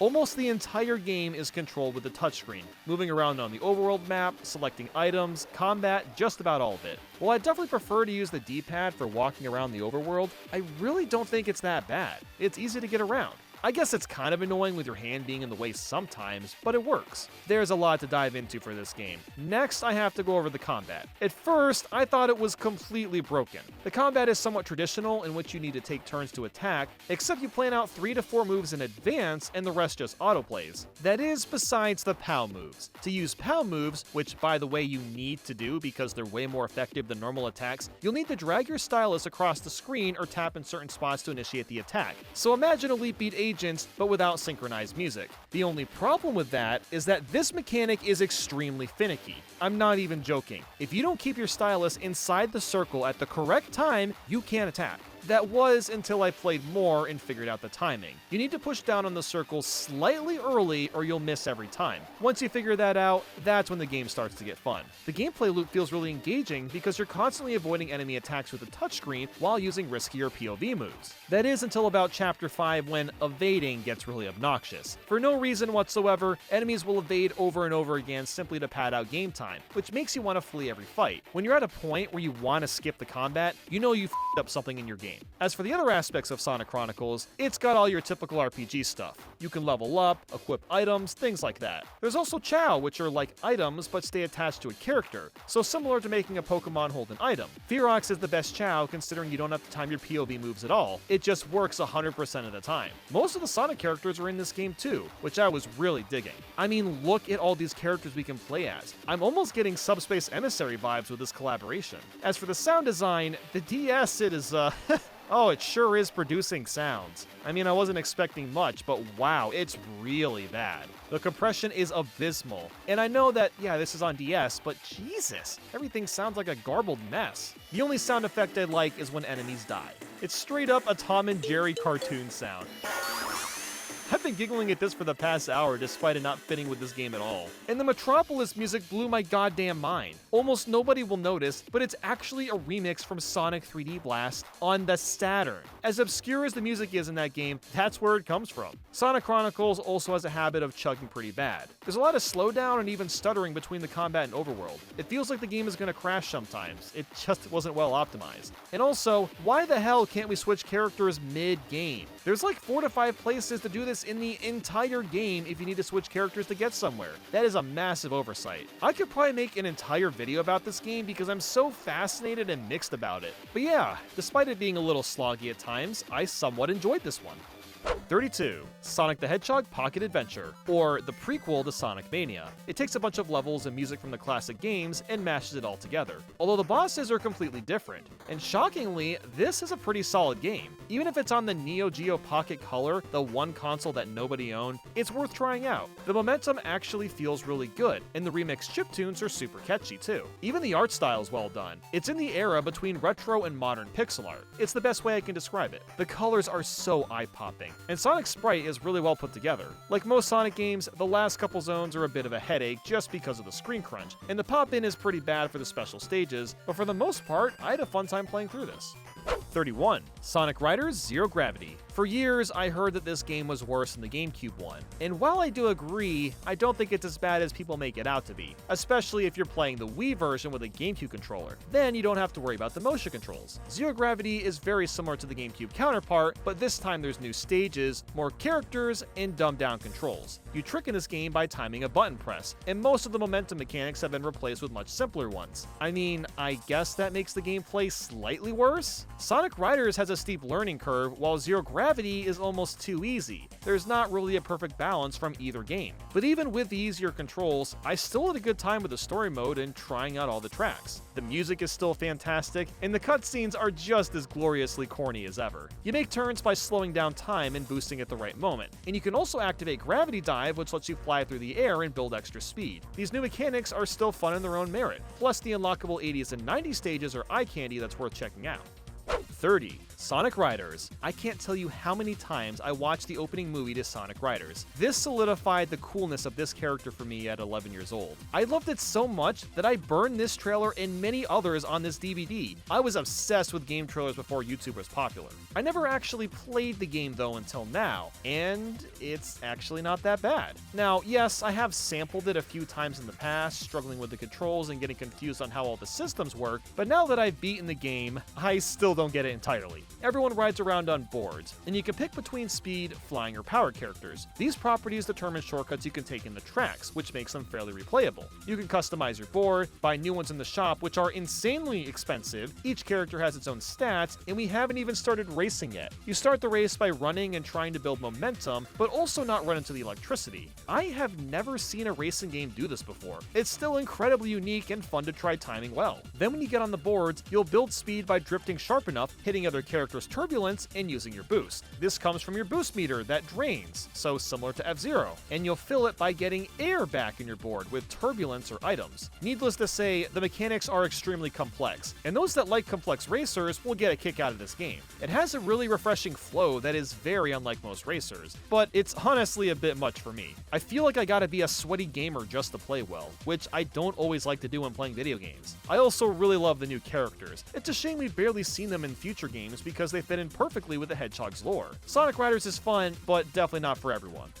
29. Sonic 3D Blast Genesis. I have an unsettling amount of love for this stupid Sonic title. Probably because I played it when I was like 4 years old, but even getting back to it today, it holds up fairly well. The isometric 3D perspective and chonky art style are really different and showcase the 90s time period perfectly. You still say flickies and get to the end, but this time you do so by bopping enemies and collecting individual flickies. Once you find 5, you'll move on to the next segment. If you get hit at any point, the flickies scatter off and you'll need to grab them again. It's a surprisingly solid gameplay loop as it encourages you to be thoughtful of your movement and jumps. Now, I do have to say that this isn't a fast game. It kind of feels like Super Mario RPG but with a spin dash slapped in. And the depth perception takes some time getting used to, especially in the later levels when your jumps need to be more precise. With that said, the special stages are so much fun, and that's a rare thing to say, having fun with a Sonic special stage. And what's really cool is these stages differ depending on which console you're on. Another big advantage to this game is that if you get a game over, you go all the way back to the beginning, and that really sucks because it's a longer game. And worse, it turns into a bit of a slog by the end, but at least every stage is unique and has solid music.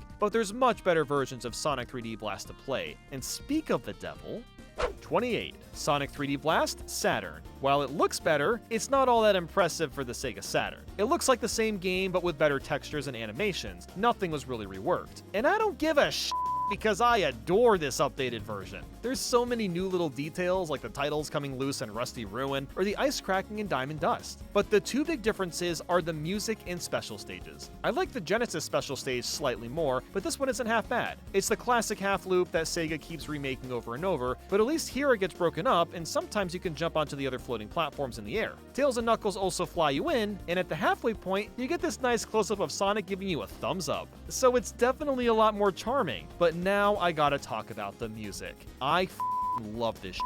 I cannot express how happy this OST makes me. It's 100% a nostalgia thing, because this was a game I played on my PC when I was really young, but the 90s vibe just fits so perfectly. Whether it's Green Grove's energetic nature, Panic Puppet's tearing struggles, or Diamond Dust holiday cheer, it's all fantastic. And I'm the only person that's probably this passionate about this OST. Seriously, go on YouTube and look it up yourself. It's way better than what's on the Genesis.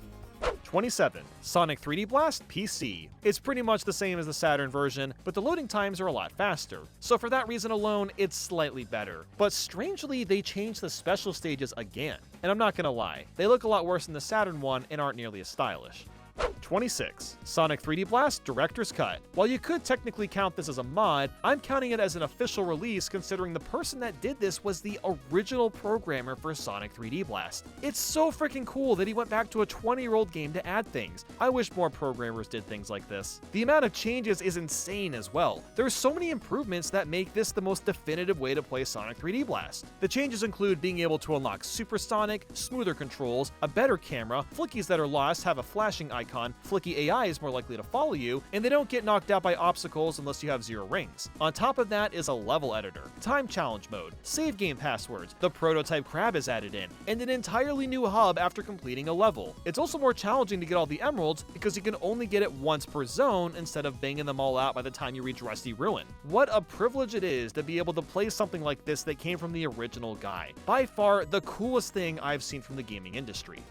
25. Sonic Lost World 3DS. Well, I liked this game at first. It really does start strong, displaying actual cutscenes in 3D gameplay. The controls are super smooth, and it's a lot of fun to run through levels. Speaking of running, Sonic's got a run button this time, and strangely, it works well since this is a more platform-heavy title. You can also run up the wall and jump from side to side, which honestly is super intuitive, and I'm surprised more 3D Sonic games don't do this. It actually does a good job blending together the speed and platforming sections, but things very quickly dip, and I don't understand why that needed to happen. My first impression of the special stages was that they looked really fun until I found out that they were entirely gyro controls. And it's the kind of gyro that you can't recalibrate on the fly, which means you have to stand up and constantly turn in place to get through these. Honestly though, I don't mind these stages all that much, but they would have been so much better with normal controls. When I get into World 2 and beyond, the stages were taking longer and longer. Some of them were getting close to 20 minutes in length. That is pretty absurd, especially for a handheld game. But what I mostly don't get is the incessant need to introduce a gimmick that's just okay and form an entire level around it. Some of the stages are really boring and downright dreadful because of this. Like, let's take this frickin' snowball one. You gotta build up snowballs and put them into a hole. That might sound simple, but while that's happening, there's always some sort of enemy attacking you, and Sonic will randomly stop pushing the snowball, leaving it vulnerable. Because yes, it can be destroyed, and oftentimes you need to roll it into a massive ball so it fits into the hole. There's this huge snowhead that follows you around, and it's the most obnoxious Sonic enemy ever. And this level just doesn't end. Why couldn't couldn't they have used this gimmick on a normal level for like 30 seconds instead? The boss fights were at least pretty fun, and it's interesting to see Eggman and Sonic kind of teaming up since they lose control of the Deadly Six. This could have been better than Generations on the 3DS had it mostly stuck with normal levels, but of course it didn't.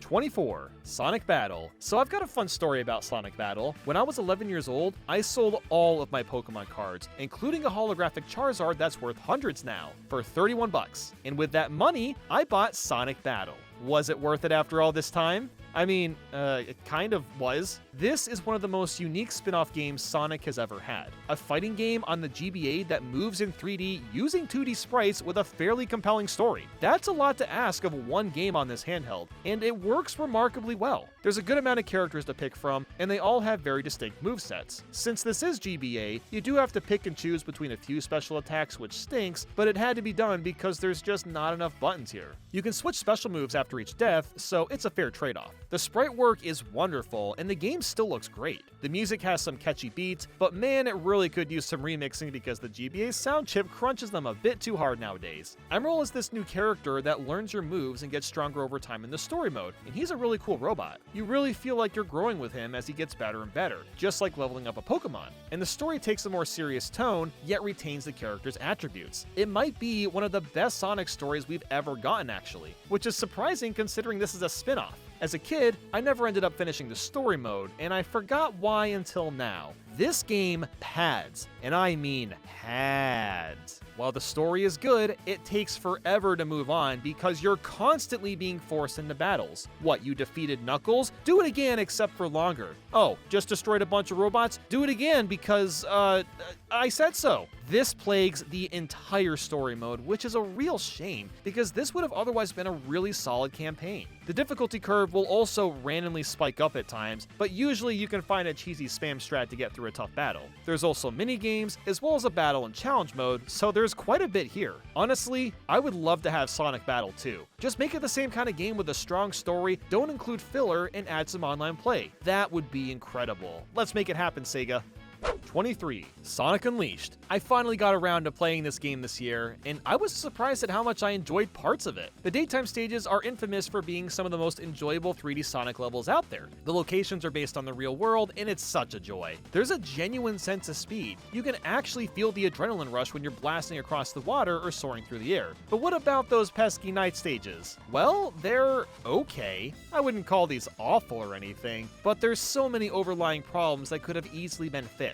First off, every night stage lasts for way too long, and there's too many of them. I appreciate that each one has a couple unique elements in it, but there's so much unnecessary filler. And second, killing enemies takes way too long. You can level up Sonic to make him stronger, which is awesome, but even then, the stronger enemies take multiple hits. It kills the pacing not because it isn't a speed stage, but because there's too many enemies. And don't even get me started on Eggman Land. Good Lord. This level will literally take you like 40 minutes. That is way too long for any platformer stage in any game. And there's so many irritating sections. I could go on and on why Eggman Land is awful. And then there's the Sun and Moon medals. You'll find them throughout levels and are required to unlock new levels. The only problem is you're very likely to not have collected enough and get stuck somewhere, and you'll find most of your leftover medals in the slow-ass nighttime stages, meaning you'll likely have to replace several of them. Something kind of strange that nobody tends to bring up is the large amount of QTEs. This game is filled to the brim with them, and I don't know why. But I do really like the story, and the cutscenes have aged like fine wine. I mean, seriously, this intro is still the coolest 3D Sonic animation Sega has made, and it's been like 15 years. If you're gonna play Sonic Unleashed, get a Series S or X because it upgrades the frame rate from 30 to 60 FPS. It makes a huge difference, believe me. 22. Sonic Unleashed Wii. This is not your ordinary port. The Wii version has entirely different levels. There's also no hub world like in the 360 version, which I'm personally happy with since the hubs felt really pointless. It's much more straightforward when it comes to just playing the game itself, and it's overall more enjoyable. Admittedly, the daytime stages aren't as good as the 360 ones simply because of the frame rate. You still feel a nice sense of speed and exhilaration, but the sense is much greater on the Xbox version. The big difference is the nighttime stages. My goodness, they fixed virtually all the problems I had before. The stage length is much shorter, and the pacing is a lot better because enemies and objects are destroyed with less hits. It's got the same story, although strangely one of the locations doesn't have any levels outside of a boss fight. And there's still an overabundance of nighttime stages over daytime, but since they're so much more enjoyable, I don't mind nearly as much. The biggest difference is you don't have to worry about finding sun and mood medals to make progress. That alone makes the Wii version superior.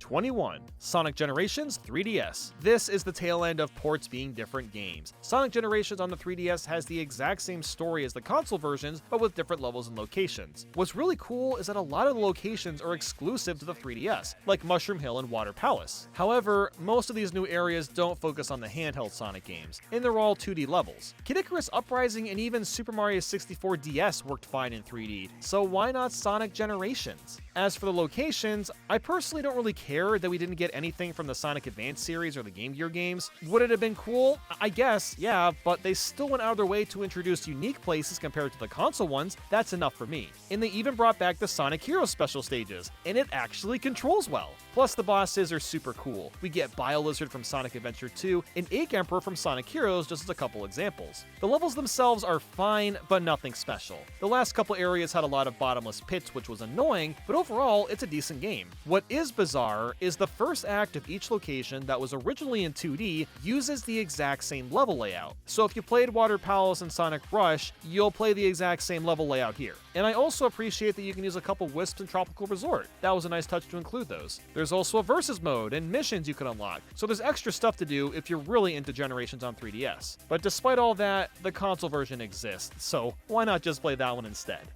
20. Sonic Advance. Man, I remember spending countless hours trying to unlock Amy as a kid, only to learn that she's the game's expert mode. Like the classic Sonic titles, each character has their own gimmick. Sonic can do an extra slash in the air, Tails can fly, Knuckles glides, and Amy sucks ass. She can swing her hammer at the ground or in the air, and that's about it. I mean, she's awesome for bosses, but she can't curl up in a ball or spin dash, making it really easy to get hit by enemies. As for the stages themselves, there's a few interesting locations. Secret Base and Egg Rocket are the highlights in terms of the aesthetic and set pieces. And there's also way less death pits than Advance 2 or 3, but the game still has its share of bullshit enemy placement. All three of these titles could really benefit from a remake that's widescreen, run in 60 FPS, remove lives, and lets you retry special stages. And let's talk about those because the only reason to get all the Chaos Emeralds is to unlock one short zone at the end. And if you really want to do that, you're going to go through some hell. You'll find these blue bounce pads that take you to the special stage, which I found to be pretty fun to look for, but man,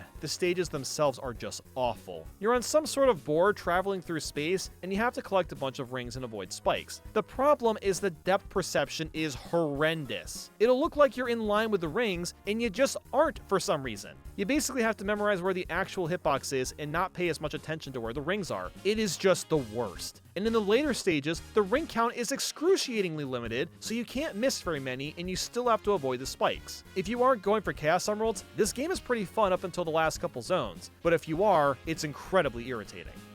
19. Sonic Advance 2. After playing this game again, I realized that it has a lot of the same qualities as the first Advance. They both have amazing starts and rough endings. The special stages in particular are much more fun, and same with the first 4 zones. The sense of speed is much greater. This is where they first added the boost mode as well as mid-air tricks. Like Advance 3, the tricks aren't just for styling, but allow you to make jumps that you normally wouldn't. As for the locations, they're by far the most interesting of the 3 games. Music Plant has you bouncing around a bunch of pianos and notes, Techno Base is loaded with techno gadgets that appear and disappear. Even the typical grass/snow places feel differentiated from most other Sonic games. But alas, there are a couple of flaws. Big flaws, might I add. The first being actually unlocking the special stages. In order to do this, you must find 7 special rings hidden in each act without losing a life. And I don't say this lightly, but good luck accomplishing this. I'll be blunt and say that I only played the special stages by using a code. I would have had to take several days to fully memorize every level and be able to play extremely well otherwise. And guess what? You gotta do this for every character to unlock Amy. For the 4 kids that actually did this back in the day, you are a true king and God bless your sanity. But hey, if you just want the secret level, then you only need the emeralds as Sonic. And the second glaring flaw is the last few levels. There's bottomless pits all over the place, but I don't think it's as bad as people make it out to be. As long as you're using mid-air tricks, you'll probably be just fine.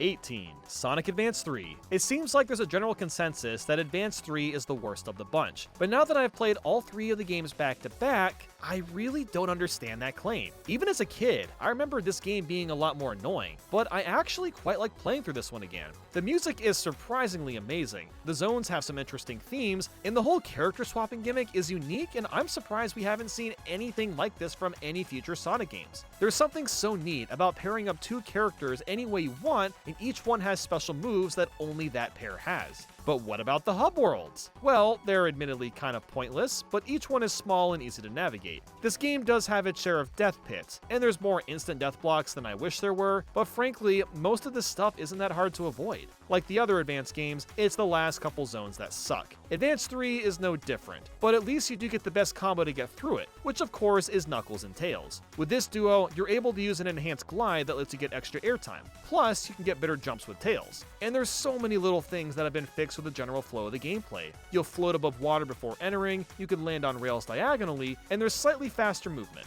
As for the bosses, they're a joke. I guess the devs thought they went a little too hard on Advance 2, but now they're just way too easy. Like seriously, I could completely cheese the final boss with no trouble, but I do love hearing Eggman say, "You little..."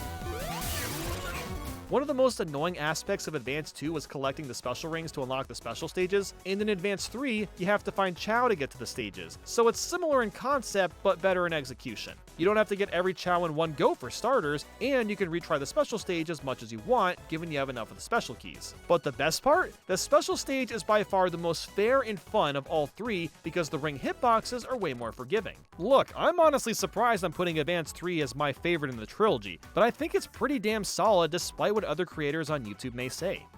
17. Sonic CD. I'm sorry, but I don't understand why so many people claim this to be one of their favorite Sonic games. I still think it's fun, but the best of all time? I don't know about that. It does have this strange mystical vibe to it, being on the frickin' Sega CD and spotting the similarities to Sonic 2 and 3. And this was the game to introduce Amy and Metal Sonic, both are iconic characters today. Plus, those cutscenes are pure gold and still stunning to look at. There's a lot to love about Sonic CD, that is until you get into the actual game. Its big hook is that you can go into the past and future. These change how the stage looks, and also makes them easier or harder. While it's a great idea, it really doesn't make a drastic enough change for me to bother trying, considering you have to build speed for a long period of time. Sometimes there's spots and levels that make this easy to do, and then sometimes it's almost impossible. The stage design is very complex, in fact a little too complex. Some people love the intricacies and all the different routes that you can take to reach the end, and that aspect is great if you played Sonic CD multiple times. Or you may think that most of the stages are a confusing mess filled with obnoxious gimmicks. Wacky Workbench is a perfect example of this. If you don't meticulously time your jumps out, you jump 2,000 feet in the air and have to go all the way back to the bottom to move on.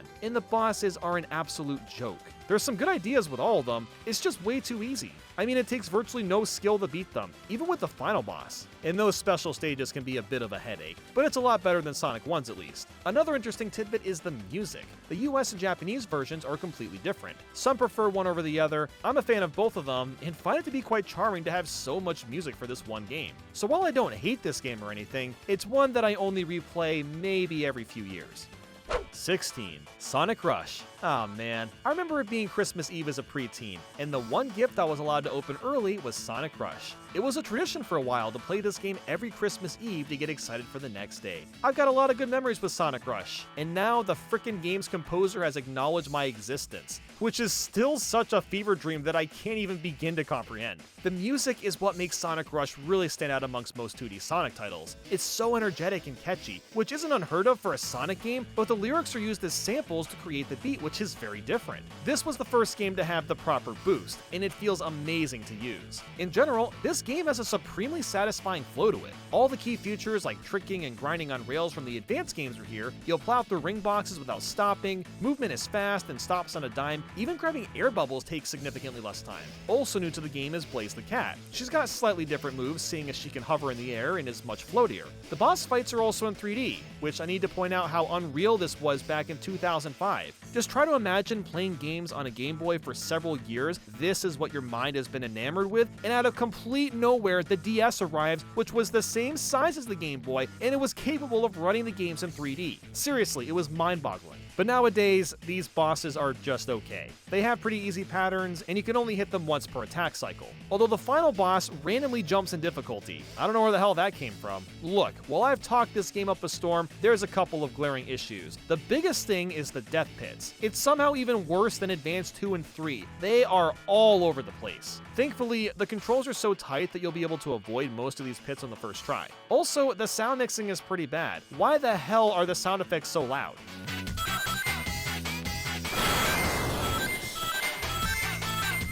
And finally, the special stages are incredible. They're really easy to access, and you'll use the touchscreen to move Sonic around. It's genuinely fun, and if you mess up a special stage, you can just jump right back into it since all you need is some boost. I forgot how much fun Sonic Rush was. It was a blast getting to play through it again. 15. Sonic Rush Adventure. I really gave this game a chance for this video. I've played it a couple times in the past and it never quite vibed with me like with the first game, but now that it's been several years, I can safely say that it's a little bit better than Sonic Rush. The main thing here is that the level design is so much better in Adventure compared to the first title. There's way less death pits, and the bosses don't feel as mechanical either. There's also a couple new characters, like Captain Whiskers. Yeah, he sure is a captain, and that's about all I gotta say for him. Marine is okay. I don't think she's annoying as some say she is, but I don't really mind all that much. Unlike Sonic Rush, where you just plow through levels, this time you'll sometimes have to grind for minerals to upgrade your vehicles and sail around a map discovering new places to explore. Grinding in Sonic games is inherently stupid, but frankly, I didn't think it was that much of a problem because of how much better the level design is. Each stage is a blast to play, so having to replay some of them or the bosses wasn't that big of a deal. The sailing special stages are also pretty fun, so I have to give that props as well. 14. Sonic Lost World, Wii U. For some reason, I never got around to playing this despite being excited for it when it originally released. After the success of Sonic Colors and Generations, the next 3D Sonic game goes with a completely different gameplay style, the most logical step for Sega to take, of course, and it was originally on the Wii U only, but got ported to PC later on. So the main gameplay loop is running around on planets with rapping gravity. Sounds exactly like Super Mario Galaxy, but it isn't at all. This game controls completely differently in almost every aspect, but there were a few moments that you could tell they were inspired by the Galaxy titles, which is cool. One of the strangest mechanics to get used to is the run button, and I thought it was fine. A lot of people hate that about Lost World, but this is a much more platform-heavy title, so it makes sense in this instance. You can also parkour off walls, but I didn't really like this. It worked on the 3DS, but here it felt like it just kinda didn't work half the time. Maybe I was doing something wrong, but it kinda slowed the pacing down too much. But overall though, the levels are fun outside of a few that got annoying. I complained a lot about the Snowball level on the 3DS version, and this time you just play inside a snowball and it's way, way better in every way. The Deadly Six are some new bad guys, and they're all really lame. These villains are just really boring personality-wise and not very expressive. I mean, they have this depressed guy that just complains the whole time. I see how they might have thought that would have been funny, but it just doesn't work.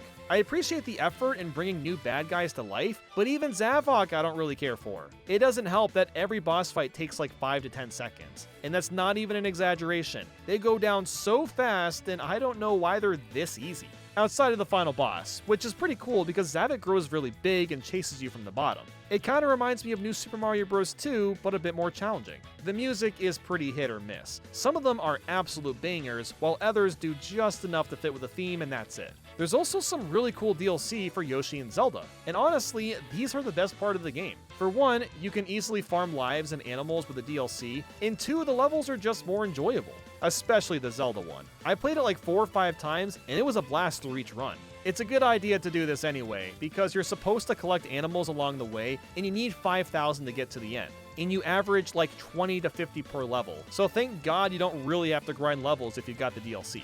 There's also Knight's DLC on the PC version, and it's basically a mini boss gauntlet, but everything is replaced with Knight's characters, which is kinda neat. This is a pretty solid game. It's not a masterpiece or anything, but I had a good amount of fun with it and would go back to it to replay the DLC stuff.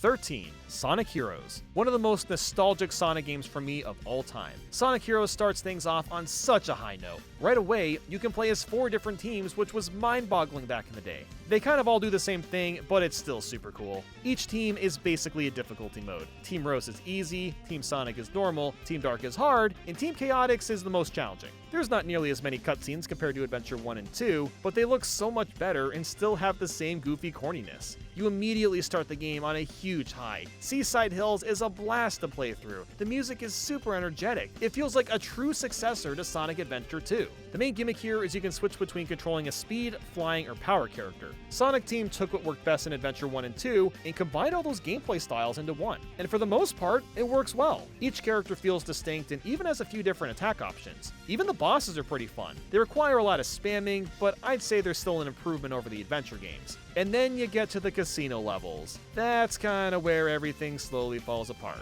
You start to see the cracks a little more clearly, let's just say that. While the controls are functional, they don't adapt well to tricky platforming, which makes later stages a slog to play. And some of them last for way too long. The runtime isn't as bad as, say, Sonic Unleashed nighttime stages, but they still feel excessive. The issue is that you're sometimes forced to defeat a bunch of badniks that have life bars, so it kills the pacing entirely. And once you've played through one character's campaign, you gotta do it 3 more times. And the levels are exactly the same. The only difference is that depending on the team, you'll travel slightly different distances, and that's about it. And you have to beat all 4 campaigns to unlock the final level, so best of luck with that. Team Chaotix is such a mixed bag too. There's a level where you have to kill all 85 enemies, which is just absurd. And don't even get me started on the special stages. The difficulty progression is all over the place, and the controls are so wonky that it takes a ton of practice to get used to the physics. So while there's a handful of bad elements, it does such an incredible job at setting a high tone at the beginning that I still consider it to be a great game. The music is so frickin' fantastic too, and the voice clips ooze charm. Whether it's Tails yelling "Wee!" or Knuckles saying "Shh,"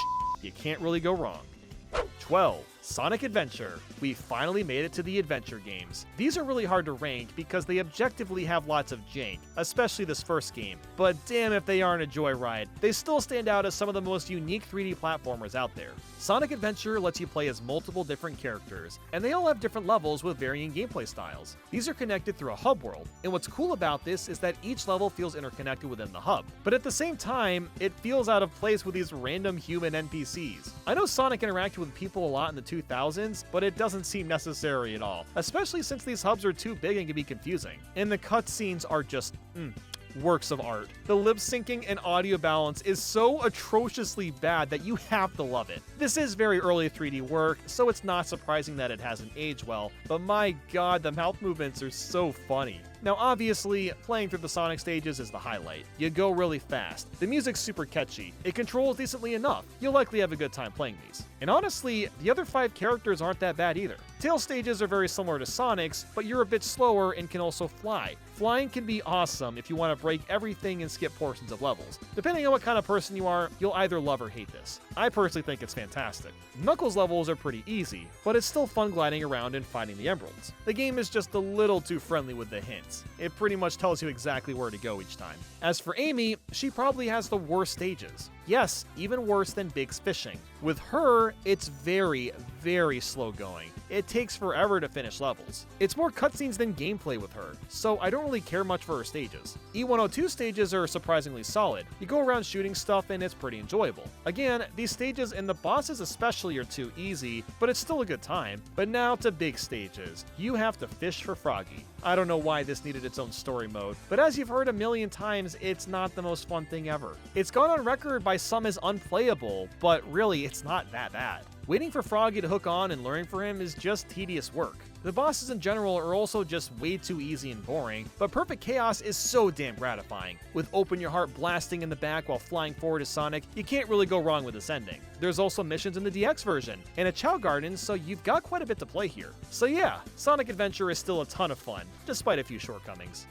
11. Sonic Colors Wii. So Sega finally said, okay, no more bullshit gimmicks, we're just gonna give you Sonic in normal running levels, and my god, it turned out to be one of the best 3D Sonic games out there. The new twist in Sonic Colors is the Wisps, and these are pretty fun as you'll find them throughout the level and they allow you to transform to get extra speed, jump higher, or get through obstacles in your path. Not every Wisp is great though. Cube just changes some blue cubes into rings and vice versa. And the Spike Wisp is the only way you can spin dash. They had to pull some of Sonic's normal moves away from him to make the Wisp more useful. That wasn't the greatest choice, but I also get it. Each world has a really unique location. A lot of them still look beautiful even to this day. Sweet Mountain is filled with candies and delicious food, Planet Wisp is a vegetated lush land of plants, and Tropical Resort is some sort of vacation area in space. The controls feel great, and the game consistently throws in wild scenarios around these levels just like in Sonic Unleashed and Generations. And my god, the soundtrack is just incredible. Something about Sonic Colors music is just so memorable and stands out among the others. The only real issue is some of the levels are on the short side. This was a problem in Sonic Forces as well, but at least that's not always the case in Sonic Colors. And there's plenty more levels and interesting locations. And how can we forget Sonic's all-time best quote, "No copyright law in the universe is gonna stop me." Except they do, in real life. It just happens. 10. Sonic Colors Ultimate. I definitely have an unpopular opinion here, but I really don't get why so many people hated Sonic Colors Ultimate so much. Like, yes, the glitches were awful on the Switch version, and its extra content doesn't really add a lot. But as an overall package, it's the same great game with a few new bells and whistles. There's even a new wisp called the Jade Wisp, which lets you go through certain walls. I wouldn't call it all that useful, but it's still kind of cool to have a new one included. By collecting tokens, you can customize Sonic's look, which sounds cool, but honestly, it's pretty slapped on and isn't all that interesting. The changes are pretty minimal and bare bones, but at least it's something. And then people have complained about the new lighting engine. I mean, it looks fine. I guess a few areas look too bright here and there. I don't know, maybe my eyes just suck, but it looks like the same game if you ask me. There's also a new Rival Rush mode where you'll race Metal Sonic. It's basically just time trials for a handful of stages. Again, it's a fine addition. I totally understand why some people prefer the original version, but I personally don't think Ultimate's issues are grand enough to make it worse. But I do have to say, the credits being 30 minutes long is pretty stupid. And the music doesn't even loop, you just stand there in complete silence. 9. Sonic Generations. There was a short period in my life where I stopped playing Sonic games because I kept hearing that they were bad according to the internet. But then I got Sonic Generations, and my god, what a trip this was. This is the ultimate celebration of what makes the Blue Blur so great. You can play as modern and classic Sonic and revisit all the best worlds from the past. Nowadays, it's annoying seeing Green Hill Zone recreated, but back in 2011, it was a treat to play it in 3D and then 2D right after that. But you've also got Sky Sanctuary, Speed Highway, City Escape, Seaside Hill, Rooftop Run. Every location is just awesome. Even Crisis City from Sonic 06 is a ton of fun. This game is pure joy from start to finish. Now with that said, I've got a couple small qualms, and part of it has to do with the controls. They're pretty damn good for the most part, but jumps don't always feel precise, and the momentum can be wonky sometimes. There's moments where you'll randomly speed up or randomly slow down without warning. But again, it's not game-breaking or anything. For the most part, Generations feels good to play. The bosses are pretty cool too. I especially enjoy how Metal Sonic, Shadow, and Silver are all rivals you can fight. On top of the main stages are a bunch of missions, and surprisingly, a lot of these have interesting ideas to add a bit more replay value.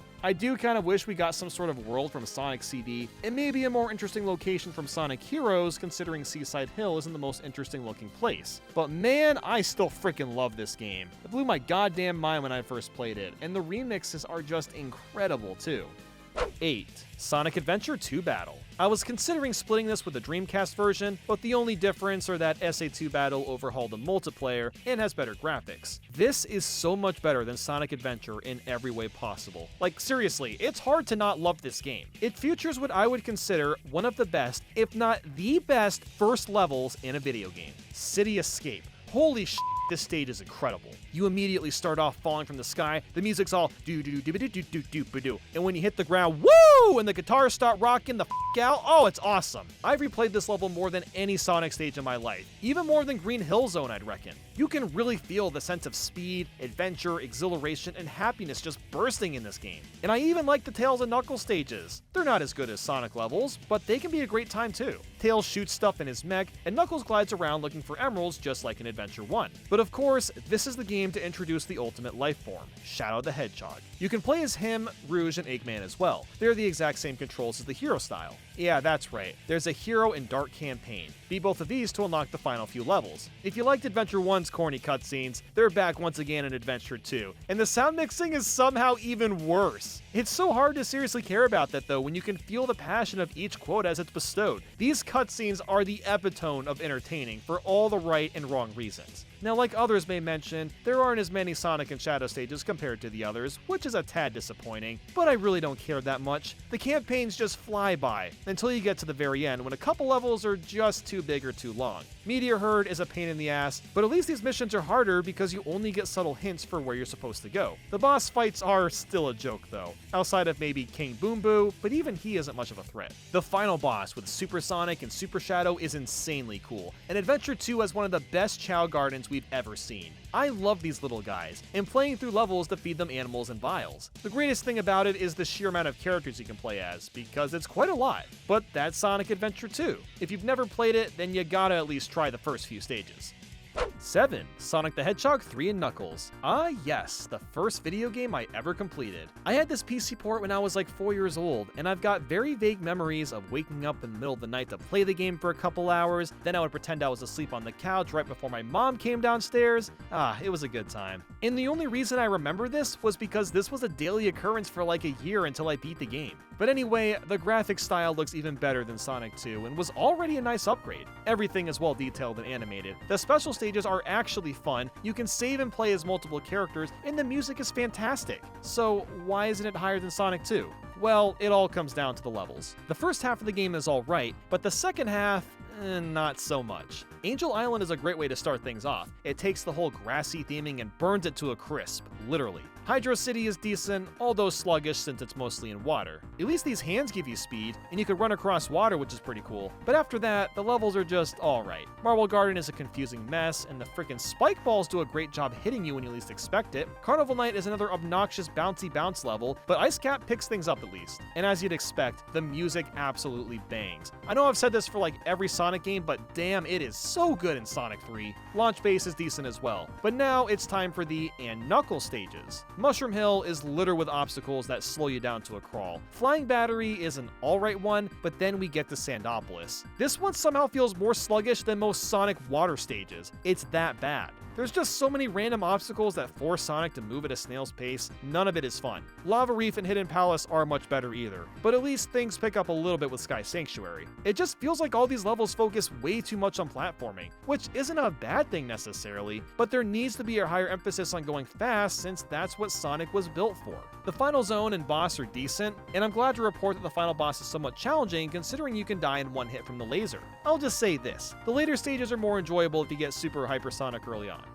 6. Sonic the Hedgehog 2 Genesis. Sorry Sonic 3 and Knuckles fans, I still gotta go with the second game being my favorite of the classics. And the reason for that really comes down to the level design. Are there technically fewer stages in the third title? Sure, but they're a lot more enjoyable to play if you ask me. Emerald Hill is basically a copy of Green Hill, but that doesn't make it a bad thing. Chemical Plant introduces water, but only to a small extent. You're stuck in this poison for mere moments instead of minutes. Aquatic Ruin also has water, but again, you can avoid large chunks of it by taking the higher paths. Casino Night is a little annoying due to the nature of this type of level, but even still, there's plenty of flow with your movement. Hilltop is amazing, it meshes together speed sections with platforming perfectly. Mystic Cave and Oil Ocean turn up the difficulty a notch, and still have a great flow when blazing through the level. Now of course, Metropolis Zone sucks. I don't know what happened here, but the stupid starfish and grasshopper enemies constantly get in your way and it's rage-inducing. And of course, this one is 3 acts instead of 2 like the others. But then you've got Sky Chase, which is a short change of pace, and you wrap things up with Wing Fortress and Death Egg. The bosses have gotten a little bit better in terms of creativity, although they're still too easy. I've just accepted that's how it is. Even the final boss is a joke. Once you know the strategy, you'll never get hit. And I gotta bring up the special stages too, as they're infamous for being extremely difficult. And yeah, they definitely are a challenge, especially if you're playing with Tails. You get so little time to react to the rings coming while avoiding spikes. But overall, this game is still a joy to play through. It's kind of insane how well it's aged after all this time. 5. Sonic Jam. This used to be one of the best ways to play the classic 3 Sonic games until Sonic Mega Collection. But those are just ports. Sonic Jam actually goes out of its way to change up the classic games a little bit. One of the biggest differences is the difficulty mode. Easy and normal alter some of the stage design and add extra rings. When selecting Sonic and Knuckles, you can choose to lock that on with any of the 3 Sonic games, which is still a cool idea. Some of the sound effects are different too. You can tell that the most when collecting rings. Things like hitting enemies and collecting the orbs have this meteor familiar crunch to them. The most interesting part of this compilation, though, is the Sonic world, in which you'll play as Sonic in 3D. There's not really anything to do here besides run around, get rings, and check out some extra options. But this was an early build of Sonic Adventure, so it's like playing a beta version in an official game. Nowadays, there's way better and more accessible ways to play the OG Sonic games, but this wasn't a bad option when the Saturn was out. 4. Sonic Colors DS. It is absolutely criminal how few people have played Sonic Colors on the DS. I'm a fan of the Wii one, but let's be honest, the DS version is superior in almost every way. The levels themselves are all enjoyable, outside of maybe one at the very end. And that is very uncommon in Sonic games. There's almost always an entire world or two that's frustrating to get through, but here, I had a blast like 99% of the time. And the bosses are so much better than Sonic Rush and Adventure. They actually get harder and you can hit them more than once, so it doesn't feel as scripted. And the Wisps work so much better in this game compared to the Wii one, they only bring back the useful ones and actually do a great job expanding the level's depth. Plus, you've got the special stages, which are not only fun to play through, but also unlock a secret final boss. The only negative I can really give is the difficulties on the easier side. I really only struggle with a couple bosses at the end. The final boss is so cool too. I love how you basically have to absorb the wisp from the boss and then use them at the very end to defeat Eggman. It's an interesting way of going about it. I'm not even kidding. You have to play this game if you haven't already. You're not going to regret it. 3. Sonic Frontiers. This recently came out, so I can't know how I'll feel about this game long term, but man, Sonic Team finally made a good 3D Sonic. The last decent one was Sonic Generations, which was over 10 years ago. Instead of switching between 2D and 3D levels, most of the game is what is called an open zone, so it kind of feels like Pokemon Legends Arceus or Breath of the Wild. The controls immediately feel fantastic. Zooming around the islands, completing the missions, and finding all the collectibles is such a thrill. I 100%ed this game and even S-ranked the cyber levels, and I still want to go back and play more. That's how you know you made a great game. It makes you wish there was more to do because of how much fun it is. The tone takes a more serious approach, and it's not stupid like in Shadow the Hedgehog. No, you actually care about the story and its characters. The voice actors' performances are much more toned down and mature, and the writing is more complex than what we've seen in other previous Sonic titles. The older games are referenced all the time as distant memories. It's actually insane how much the story has improved. But the best part of Frontiers? The absurdly epic boss battles. Like seriously, just look at this. Beating up huge robots is supersonic and it's actually badass? This is a Sonic game. I'm not supposed to enjoy what I'm doing this much. There's really only a few flaws, which are all pretty minor. It can be difficult to figure out what to do and where to go sometimes, and by the end of the game, you'll end up avoiding the Guardian enemies because you can get their items through fishing. Yeah, that's right, you can fish with Big the Cat again, and it's the greatest thing ever. The fishing's super easy, and if you want to avoid fighting enemies like I did, you can just buy their items in Big Shop as an alternative. All I gotta say is, for the love of God, Sega, stick with this formula for the next 10 years, please. Seriously, do not try to change things again because you found something that works and this can be built upon in the future. I swear, Sega, don't you dare try to change the game again. 2. Sonic Origins. By far, the definitive way to play Sonic 1 through 3 and CD. Each game is in widescreen, the pixel art has been touched up, and you can even play the originals if you really want. New to the games are the coins, which allow you to retry special stages. This is huge considering Sonic CD and 2 special stages are really difficult, so it's a great update. There's also a mission mode, a fairly big new ZAM, and new animated cutscenes for the beginning and ending of each game. It's a great package with a solid presentation. The main downside is they couldn't license all the Sonic 3 music. The alternatives sound fine, but they're not even close to as good. And honestly, Sonic 1 is not fixed because it's in widescreen. It still hasn't aged very well. So yeah, these games are still fun and all, but we all know there's a better Sonic game out there. 1. Sonic Mania Plus. It's almost the perfect Sonic game. It looks amazing for starters. The pixel art is so well put together. Each song is great and even changes per act. You can play as multiple characters, plus Ray and Mighty, which have never been done before in a 2D platformer. The level design is exactly what you'd want out of a Sonic game. It keeps things fast for a majority of the time. The bosses are really creative and well put together, and the new zones are so freaking cool. Studiopolis is by far my favorite, but Press Garden is a very close second. The intro cutscene animation is stunning, and there's an encore mode that changes up the colors. The bonus stages are actually actually good too. They made new Blue Spear stages, and even a brand new one in 3D that's actually fun to play. And it uses the adorable Saturn-styled art. Oh, Sega, you found the key to my heart. And you can't forget the Knuckles and Knuckles mode. He's got unique stages on top of that. The only downside is the lack of new locations. It's really too bad that every zone isn't brand new, because they really nailed everything in Sonic Mania. There's so many stage elements that come from the older games and are added in ways that actually enhance levels to be more enjoyable and engaging. It is a damn shame that Sonic Mania 2 doesn't exist yet. Like, seriously, this was one of the highest acclaimed Sonic games of all time, and there hasn't been a sequel yet? I am a massive Sonic fan, and I have been my entire life, but I have to hold my integrity. I am stunned at how many bad and mediocre Sonic games are out there, because a lot of these I never played until this year, and wow. So far, I've ranked every Mario game, Kirby, Luigi, and Yoshi. This was the most painful one to go through. It really made me question how the hell has this franchise lasted for so long when there's so many just mediocre Sonic games out there. And honestly, it really just comes down to how iconic he is and his design. I mean, Sonic is just a really cool looking character, and just his legacy, it's something that can't really die. You know, just the fact that there are now so many Sonic games, and the bad ones are talked about all the time, it just means that Sonic is always in our minds, and regardless of what happens to his games, he can't really fail. Sonic Adventure 2 just so happens to have Sonic in the name, but you don't really get to play as him that much. He's in a few stages here and there, but you also play as several other characters. So today, I'm joined with Chari5, and we're gonna find out if we can beat Sonic Adventure 2 with only Sonic. While Nathaniel played through the hero stages, I tackled the dark stages. We use a game modifier that allows us to play as any character in any stage, and this isn't just a graphical swap. Sonic plays exactly as he always does with this mod on. So with that said, let's get started. The hero stages start us off with City Escape, so there's really not much to say here. Following that is the Bigfoot boss, which is also always done as Sonic. So on to our first actual challenge, which was Wild Canyon. Normally you fly around as Knuckles collecting 3 emeralds, but we're not going to be doing that. Instead, we'll be running around as Sonic with no way of digging through the ground, gliding, or climbing up walls. What this means is we're only going to be able to collect emeralds that are out in the open, or inside robots. Now, lucky for us, there's this giant fan at the bottom of Wild Canyon that will allow us to get to the top. So thankfully, we aren't going to be stuck down here. The first emerald was extremely easy to get. It was just sitting out in the open and it was a quick grab. I wasn't able to find the second one, so I decided to take a stock. And believe it or not, this is useful to us because when we spawn back in, the stage not only saves the first emerald we get, but it also randomizes the emerald pieces, giving us a chance to find one closer to us. As you can see here, the emerald is unreachable as Sonic, so all I have to do is take a life and randomize the emeralds until I get them.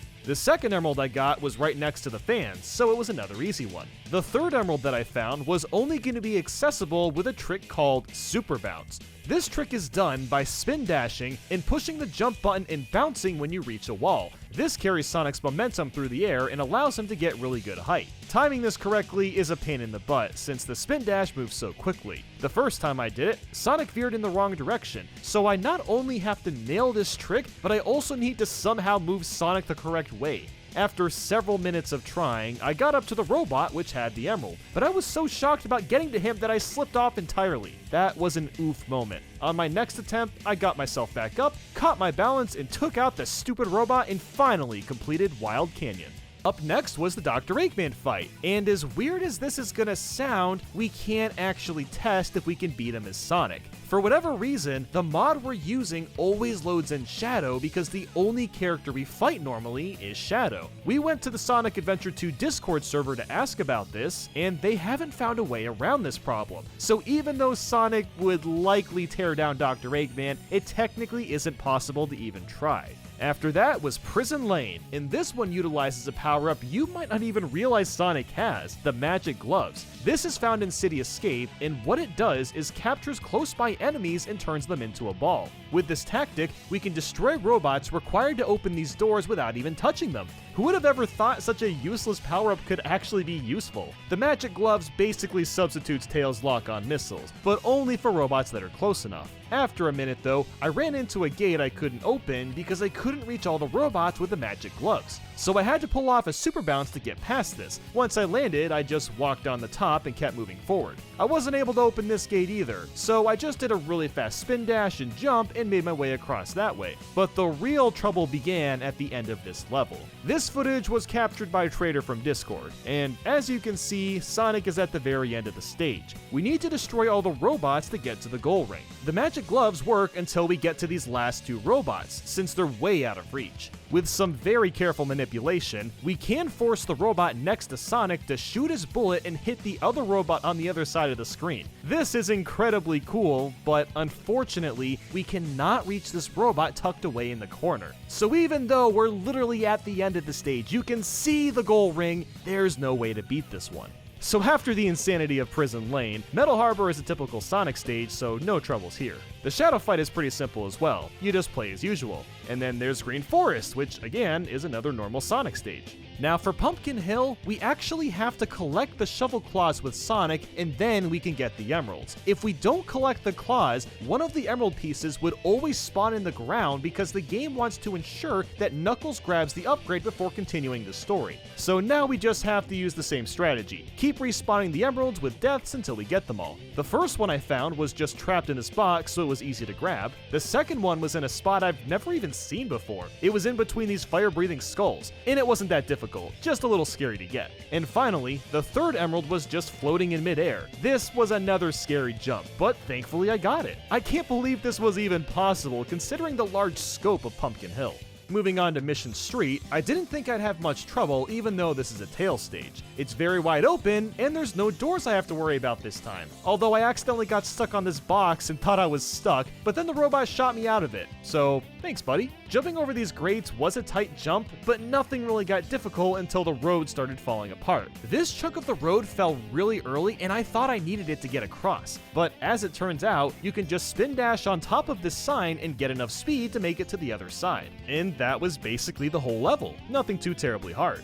Next was Aquatic Mine, and I was not looking forward to this one because of how confusing it can be. At first, I thought that getting into the water was a death sentence without any method of getting back up. I eventually found platforms that fixed this issue, and I could also just move the water down, which helped quite a bit. The first emerald I found was in these barrels, so it wasn't too bad. The second emerald was down this pit out in the open, and the last emerald was up near the ceiling, and my god was it horrible to get because I had to perform a really good super bounce to get up top. Thankfully, it's out in the open and was able to wrap up this level.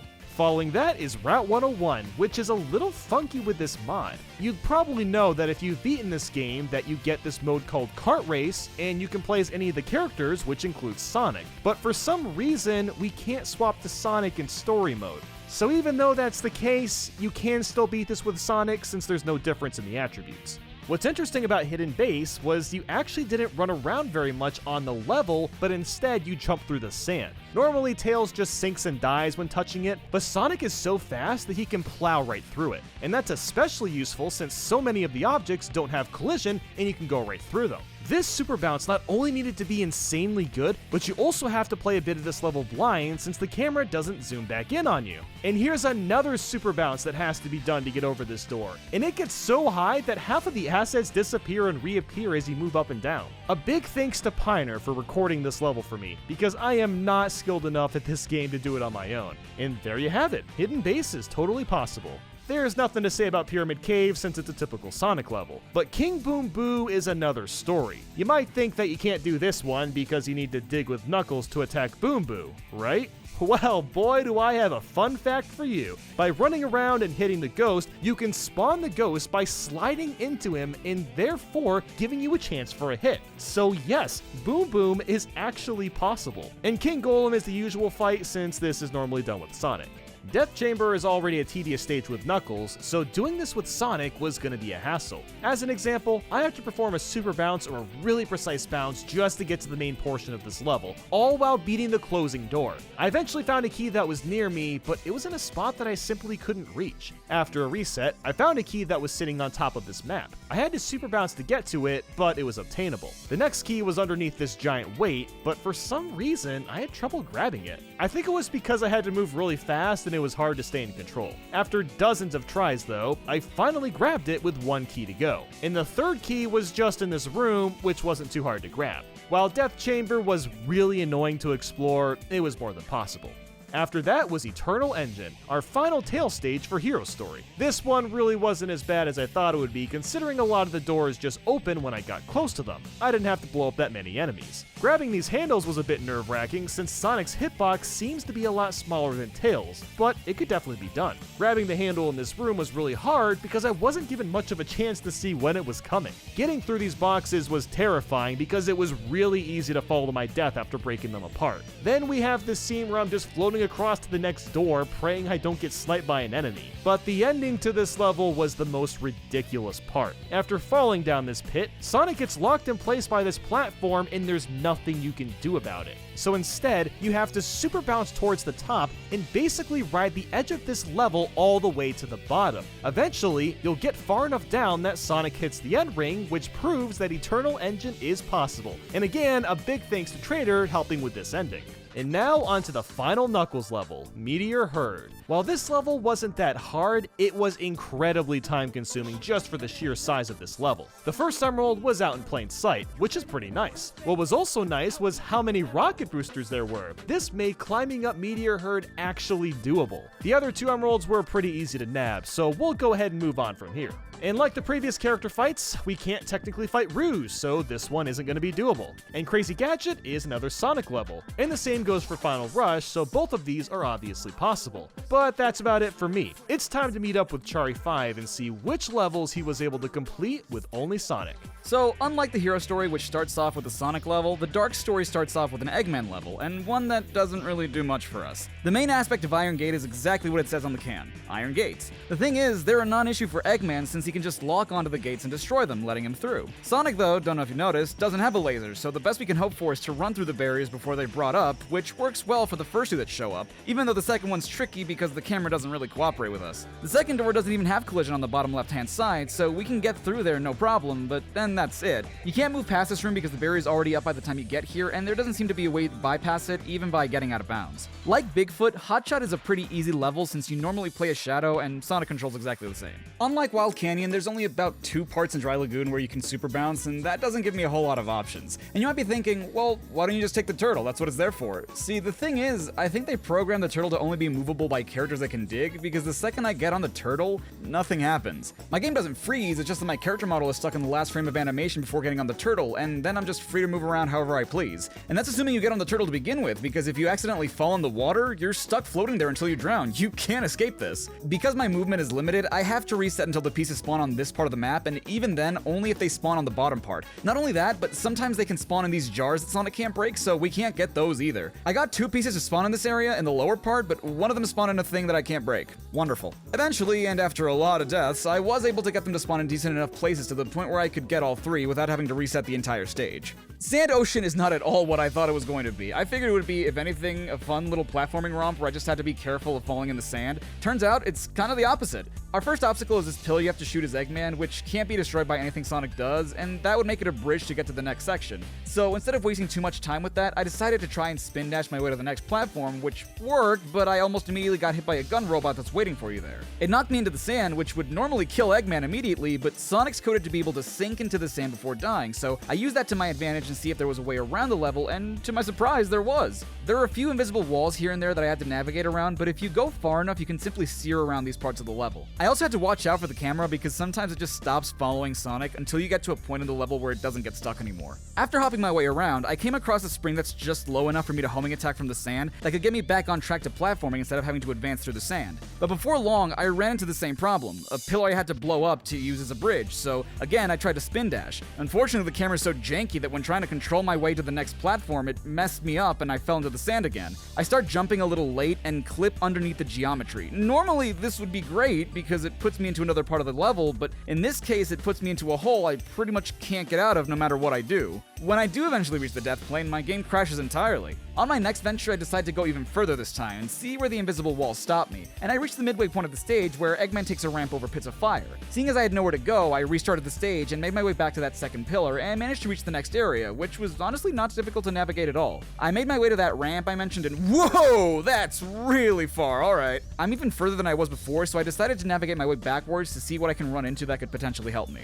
As it turns out, I wasn't too far from a balloon that I could homing attack that put me back in bounds, and the best part is that it's practically the end of the level. I spin dash toward the other side of where I'm at, surprise surprise there's another pillar I have to blow up, and just bounce a couple of times to make my way to the top. Not the most conventional level, but still doable. Next was Radical Highway. What more do you want me to say? Egg Quarters, much like Pumpkin Hill, is the stage where you get Rouge's digging upgrade, the picking nails. Because of that, the game is programmed to force you to obtain the power-up and use it, meaning that there's always a piece that will be hidden underground or in a wall, but if you pick up the upgrade as Sonic, you can simply re-roll the last piece until it's out in the open. Shoutouts again to the SA2 speedrunning community, because without that tip, I wouldn't have known that it was possible. I tried the stage for like an hour with no result, and after learning this, it took about 10 minutes. So, Lost Colony is a level that starts out very inauspiciously. For this first room, if you can manage this insane looking trick, which is to turn around and super bounce off the wall behind you, you manage to get enough height to get out of bounds and land on top of the door. From there, you can spin dash to the next room from out of bounds, and play through the rest of the level somewhat normally, spin dash jumping when needed. That is until you come to this door. The lightspeed attack comes into play here because if you charge it up and jump off the side and then perform it, Sonic locks into the dynamite pack, and with a well-timed attack, you can end up clipping into the other side of the wall. Unfortunately, almost right after, we have the last door with dynamite that, even with a lightspeed attack, doesn't seem possible to get past, so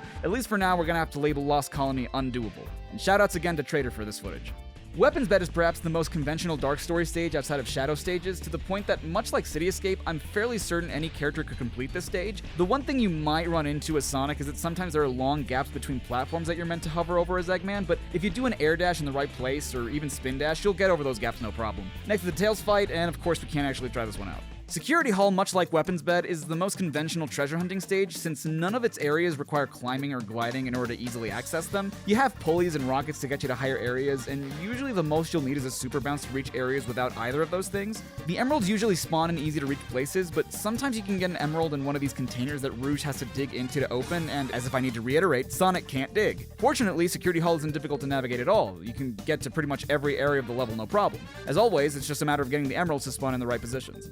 The last of the gun bosses, Flying Dog is the one you have to face as Rouge directly after Security Hall. With Sonic it's a lot simpler since it behaves practically the same as Hot Shot, going from one corner to the other where I can just stand on one of the boxes and homing attack from there, or do a couple of bounces and then perform a homing attack. Nothing really to say here, it's just an alternate version of Green Forest. Like Route 201, this one is also possible since all the characters are controlled the same. Grinding on rails, whee! It's fascinating that not only do Sonic and Eggman fight the same boss, but that both of them can't do each other's version. As we saw in the hero story, Sonic can climb onto the back of the golem and homing attack the restraining mechanism to damage it. But in Eggman's version of the fight, there is no such mechanism. Instead, Eggman has to shoot the golem's torso enough to reveal the explosives in his chest that I can then lock onto and then deal damage to. Unfortunately, Sonic has no way of dealing damage to any part of the golem now, and even if he did, I don't think there's a way for him to detonate the explosives since I assume they work the same way that Dynamite does in other stages. Ugh.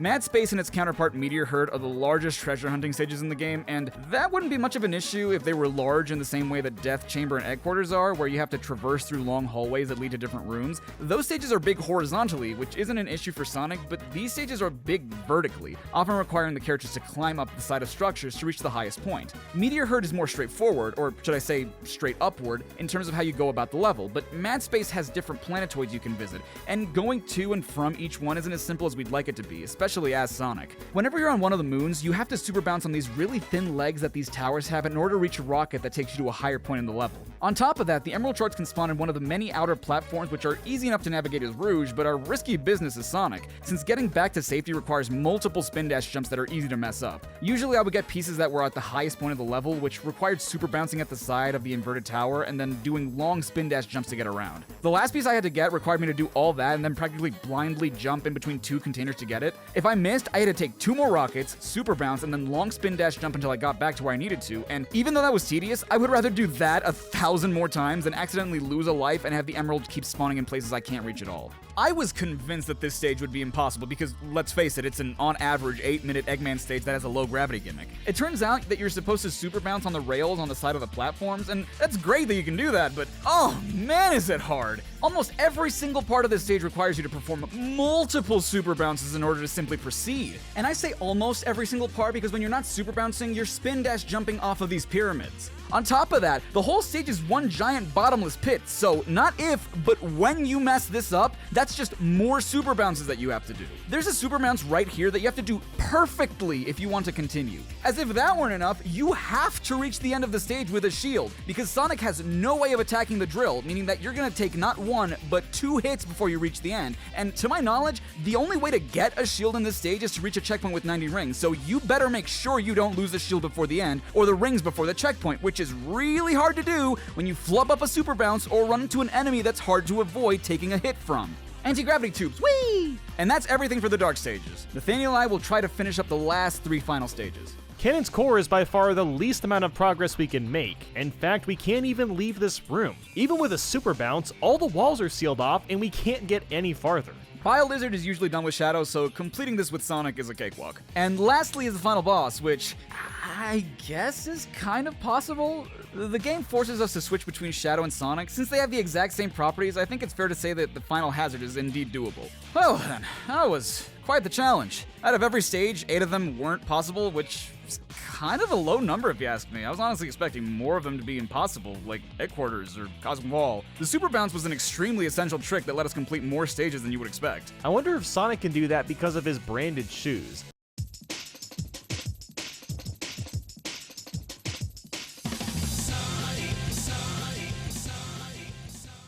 Sonic Heroes is a pretty fascinating Sonic title as it requires you to complete the game by switching between a speed, flying, and powered character, or Sonic, Tails, and Knuckles as you go through. But what if we told Tails and Knuckles to take a hike, and only beat the game as Sonic? Would it be possible? Do we really need them all? Or are they just trying to take Sonic's spotlight? Well, thankfully, there's one person in the world that's been trying to accomplish this for several months already, and lucky enough, he was already a fan of the channel. Introducing CQ Wi-Fi. He has graciously captured all this footage and made the routes for this challenge, so a huge thanks to him, and let's find out if we can make this ridiculous idea work. As a side note, we'll be playing on the PC version only, in case you're wondering.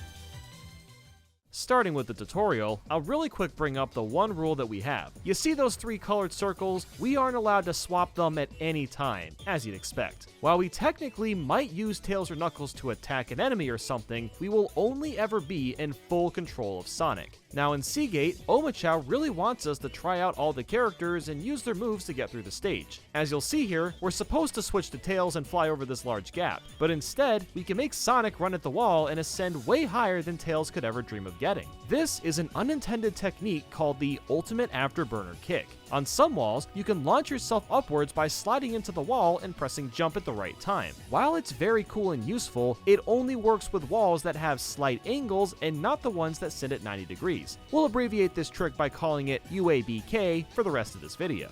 So now we have to do a few more of these UABKs since we're mostly moving vertically. Next we have these flapper enemies, which normally you'd use Tails to destroy, but thankfully Sonic can just use his tornado jump to not only take care of the baddies, but also get the necessary height to move forward. Next is the power section, but Sonic doesn't need some weird echidna. What, are you serious? Our main obstacle is this giant brick that we'd normally use Knuckles to break through, but lucky for us, a Team Blast can destroy the brick as well. And when I say destroy a brick, I literally mean one. What that means is we need to do several afterburner kicks to build up the Team Blast meter, use it to destroy one brick, and rinse and repeat. This takes a pretty long time, but you can eventually get through the wall and continue on. And after that, we're basically done and make it through the tutorial. But now it's time to start the actual levels. So enough of the jibber jabber, let's get this show on the road.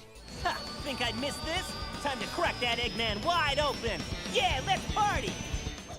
Seaside Hill's first and easiest obstacle is the red power gate that automatically switches your characters. With Sonic, we can just bop right over that with no issues at all. A UABK with a combination of 2 tornado jumps helps us clear this very tall segment. This next jump though is gonna be a lot harder since we can't use a UABK with all the walls being 90 degrees. So instead, a very well timed jump and tornado can just barely send Sonic to the sides. And that pretty much wraps up Seaside Hill, so next up is Ocean Palace. And almost right away, we have this giant building blocking our path, but Sonic doesn't care. With a UABK and tornado jump, he can soar over half the building and fall through the roof since there's no collision. This next part, which is supposed to require Tails, is amusing because you don't even need to utilize any hard tricks, just basic jumps and a tornado will work perfectly. In this fan?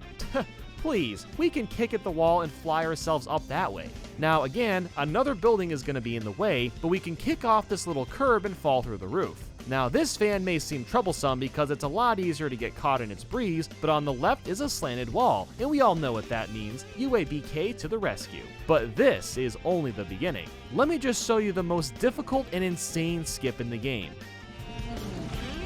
Blast away!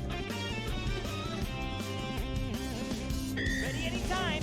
That was a combination of two tricks, Rocket Excel Cancel and Light Speed Attack. I'll try my best to explain these so it makes sense. So, Rocket Excel Cancel allows you to take the speed of a Rocket Excel and transfer it into a regular slide. In case you don't know, a Rocket Excel is when you hold the action button to roll into a ball. When your team gets close enough while doing this, you let go of the action button for a boost of speed. You can also press the action button again for extra speed and even spam it if your team stays close by. To do this trick, you must charge a Rocket Excel and release, and when Knuckles is about to kick you, press jump. With correct timing, you should slide. And that is Rocket Excel Cancel. This technique on its own doesn't do much, but that's where Light Speed Attack comes in. In order to pull this off, you have to first use a Team Blast away from enemies. After using Team Blast, the meter for it will go down. So in this time frame, you must charge up a Rocket Excel and perform a Rocket Excel Cancel, and immediately after, press the action button to activate the Light Speed Attack. If done right, you'll launch extremely high into the air. This is a very interesting trick because of how many layers it has in order for it to all work. And this isn't the only time this complex jump has to be done. These fans prevent us from using UABK, so it's required here, and it has to be done over this building as well. Strangely though, there's an invisible roof that we can actually stand on, and I'm not sure why that's there. Then this building is barely possible to clear because the only way to get over it is to use a UABK off this tiny pillar. And after all of that, Ocean Palace is actually doable. Following that is our first boss fight, Eggheart. There's not much to say since you'd want to use Sonic anyway. You just spam away at the Hawk and you'll win. Grand Metropolis is pretty straightforward, although CQ decided to get fancy and use a UABK off this wall just so we could hit this boost and get the balloon, because why not, right? And if you thought running on top of a bridge was too boring, well, Sonic can just speed through underneath it for no particular reason. Power Plan is more the same. CQ decided to jump off this wall just to save a little time as well. And heck, why bother taking the baddies out when you can use speed and momentum to carry yourself over to this switch? A similar thing is done here where we ignore the enemies and fly off the wall, although it comes close to not working. And here's another flying segment, but since there's so many enemies, you can easily just use Sonic to bounce off them. As you'll probably expect, the fights against the other teams are gonna be a breeze. Just spin attack Team Rose until you knock them off the stage, and that's it. But now on to Casino Park, which I'm sure many of you have painful memories of trying to move around in the pinball machines. That is child's play compared to the tricks we have to do here. Examine A, trying to break glass only Knuckles can break. You could spend hours trying to smash it with Sonic, but that's not gonna work. Your only glimmer of hope here is that you spam the tornado enough that you manage to clip through the collision and pass through the glass. There is no consistent way to do this. It's just sheer dumb luck if it happens. And guess what? It gets worse. Examine B. You're supposed to punch this launch pad with Knuckles and fly towards this pinball machine. Obviously, we gotta get pretty creative to get past this. The only solution is to pull off two extremely well-timed Rocket Excels at full speed, then jump, use a tornado jump, and dash forward. This is easier said than done. Carrying that initial momentum requires stupidly precise inputs. But alas, if everything goes right, you can just barely make it over the ledge and move on. Funny enough, this was CQ's first time ever doing this on PC, so he basically exploded. And after that was another Lightspeed jump. But this one in particular is really fun to watch because of the extreme height of the building and Sonic having no issues getting across it. And following that is another extremely precise jump. Again, the momentum had to be pristine or there's just no way to clear this gap. The final jump is through this very narrow corridor and across another roof. And just like that, we're at the end of the stage. Bingo Highway starts with a Lightspeed jump, followed by a well-timed tornado and dash forward. Right after that is more glass, and we already know that that's not going to be a fun time. Again, more lucky collision, and we can pass right through it. And if you thought you've seen it all, check this insanity out. CQ does an expertly timed Rocket Excel, a jump followed by a tornado, moves forward a little bit more, and then Lightspeed attacks up to the top. If there wasn't an enemy nearby, there's no way this could have been done, but alas, you can actually clear this. And that's the last big obstacle, thereby getting us almost halfway through Sonic Heroes. The next boss is nothing special. Robot Carnival is just a fly in the wind. But Rail Canyon has a fun start as we just straight up skip some of the level with a huge jump. This works because the out of bounds zone is much lower in this stage, so you can pull stuff like this off. Surprisingly, this level was pretty straightforward. We just needed to play well and it was more than possible. Well, that's until we got to this part where we had to use a light speed jump to get up, and that wasn't easy because the fan was giving us less room to work with. But after a couple tries, you can get up there, and you just have to be careful not to get blown around by the fan. And then came Bullet Station. Near the beginning, we have this metal grate to go through, but unlike the glass, there's no walls around us to try to clip through. And you can't go through this door either. There's not much of a way to get enough speed to do so. So for the first time, we are completely stuck and can't make any progress, which unfortunately confirms that we cannot beat Sonic Heroes with only Sonic, and that really stinks because we got pretty darn far. But for the sake of everyone's curiosity, let's try out the other stages and see if those are possible or not. Our next battle is with Egg Albatross, and it's really simple since you just spin attack his ship until it's down. Frog Forest is more the same thing. There's a few skips here and there, but it's painless. Lost Jungle is another level without many issues. This jump may look impossible because there's no solid ground to land on, but you can actually jump off the tree branch if you land in just the right spot. And after that, we finally go back to a character fight, and you just spam Shadow and pals till they're done for. But now it's Hang Castle time. And check this skip out. We can roll off the ground here with a lot of speed, then use a tornado and dash towards this enemy. In front of us is a power section that we can't do much about, but since this is a castle, we can use lightspeed jump and climb right over the gap. That strat's not gonna work for this door though, but like many other objects in the game, you can clip through this with enough speed. But farther up, we need to pull this lever, which is a problem because only Tails can do that. I don't know why Sonic can't pull a freaking lever, but I guess he has no hand-eye coordination. The lever reveals rings that Sonic needs to continue the level, but since we can't access them, Hang Castle is not possible. Moving to Mystic Mansion, we make a pretty high jump followed up with a light speed attack. It all happens so fast that it's hard to tell what's happening with this trick. Now this mansion has this bizarre LSD type of section, and each split road wants you to use each character individually, but it's surprisingly easy to get around with only Sonic. For the Knuckles section, you literally just use a well-timed rocket excel and the fans to get across. And for Tails section, just get some speed and jump. It's honestly kind of shocking that they didn't make the platforming harder to ensure you had to use these specific characters. And after that is Robot Storm. You blow up the robots and there you go. Egg Fleet is a heavily vertically based stage, so you know we're busting out that light speed jump for some help. We use a light speed attack here to help us get higher on stable ground. Otherwise, this was a pretty doable yet long level. And Final Fortress was another simple level, well, for the most part. A UABK is required here though, and we had to land on this very narrow platform. And after that, another UABK plus a tornado needed to be done. While this pathway is narrow, it's more than doable to get through. After that, a light speed attack is required to climb up here, and it's funny how the robot literally just spawned in and was almost instantly destroyed. So shortly after that, we wrap up the last level of the game. For Egg Emperor, his fight is pretty much the same as it usually is, rip off his armor and go wild on him. But of course this isn't really the end, as of now we need to finish off Metal Madness, the secret final boss. And lucky for us, the whole point of this is to take him down as Supersonic and use Team Blast, so no fancy tricks need to be done here. And now that we've hit the Metal Lad one final time, that wraps up this challenge. So out of every level, the only ones we couldn't complete were Bullet Station and Hang Castle. Only 2 levels out of 23. That really goes to show just how useful Sonic is in this game. Not only is he fast and can attack enemies quickly, but he has a ton of broken tricks as well.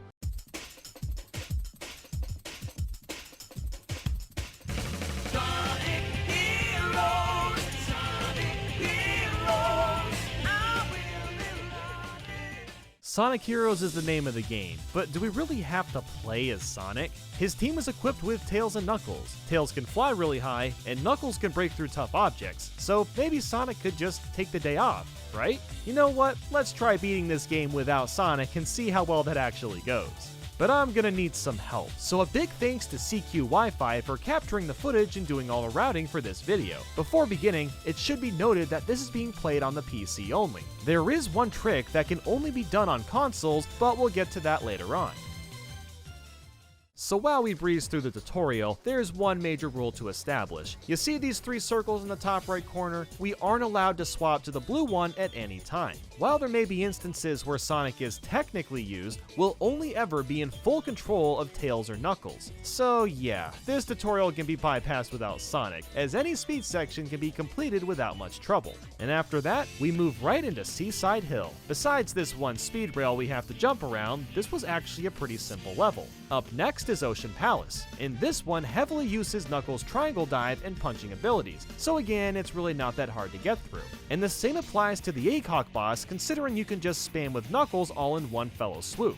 But Grand Metropolis is where our troubles begin. Our first obstacle starts at this pole. While normally you'd use Sonic's Tornado to climb up it, instead we're going to use Tails and a technique called Flight Boost. Flight Boost is a frame-perfect trick that allows you to get extra height when in flying formation. You'll start by flying, and before you hit the ground, tap the jump button for a boost 1 frame before hitting the ground. If done right, you should boost into the air and be able to restart the flight meter. As useful as this sounds, you can only do this extra jump once before having to touch the ground again, but this does allow us to fly high enough to get across this gap. The Flight Boost is used again shortly after that to clear another large gap. Things may seem promising with this trick up our sleeve, but unfortunately, we're about to get stopped dead in our tracks. Once again, there's another pole in our path, but the walls are stacked up way too high for us to even get close to bypassing it. So unfortunately, it is not possible to beat Sonic Heroes without Sonic. But believe me, we're only just getting started.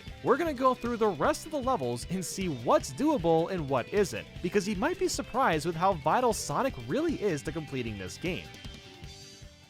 Up next is Power Plant. Around the beginning is a skip that we don't have to do, but it does save a bit of time. Instead of destroying these enemies to climb up higher, we can just use Flight Boost off this monitor and soar up to this blue gravity road thing. You know, I never actually knew what to call this, but otherwise this was another simple level to get through. And now onto a quick fight against Team Rose. All we have to do here is use Tails' Thunder Shoe and push the team off the ledge, which isn't very polite, but you know, sometimes you gotta do things you don't want to do. And following that was Casino Park, and similar to Ocean Palace, most of the stage's obstacles require to use Tails and Knuckles anyway, so we play this as we normally would. And Bingo Highway is very similar. You kinda just play it and go for the bingos to get all them rings. After the casino levels is the next boss, Robot Carnival. You just destroy Eggman's baddies par usual. So now things are gonna get more intense from this point forward, starting at Rail Canyon. There's yet another pole we can't climb without Sonic, so by standing on this barrel as Tails, we can carefully pull off a Flight Boost and get up.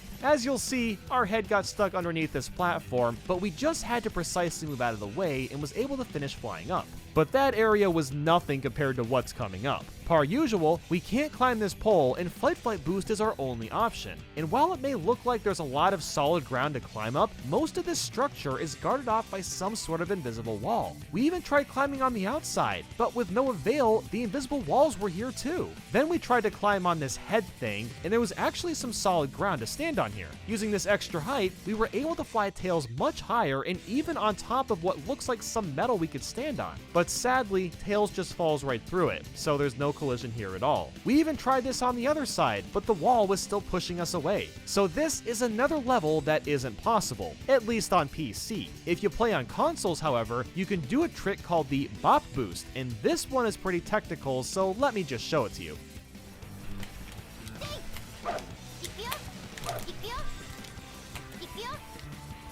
First off, thanks to Critical CYD for letting me use this clip, and second, that is one heck of a boost. You start this trick by being in flying formation, then you have to knock Sonic off the formation in a way that makes his jump aura, or the blue glow, still appear. Once you do that, you must fly with Tails and ensure there's a wall in between Sonic and Tails, and that is how you get the giant boost. The reason this can't be done on the PC version is because Sonic can't be stunned in flying formation, which is the only way to get this trick to work. So after all those shenanigans, we have even more just a few moments into Bullet Station. As you see, Knuckles flies off these rails and gets an extreme amount of height and distance. This trick is called the Power Super Glide.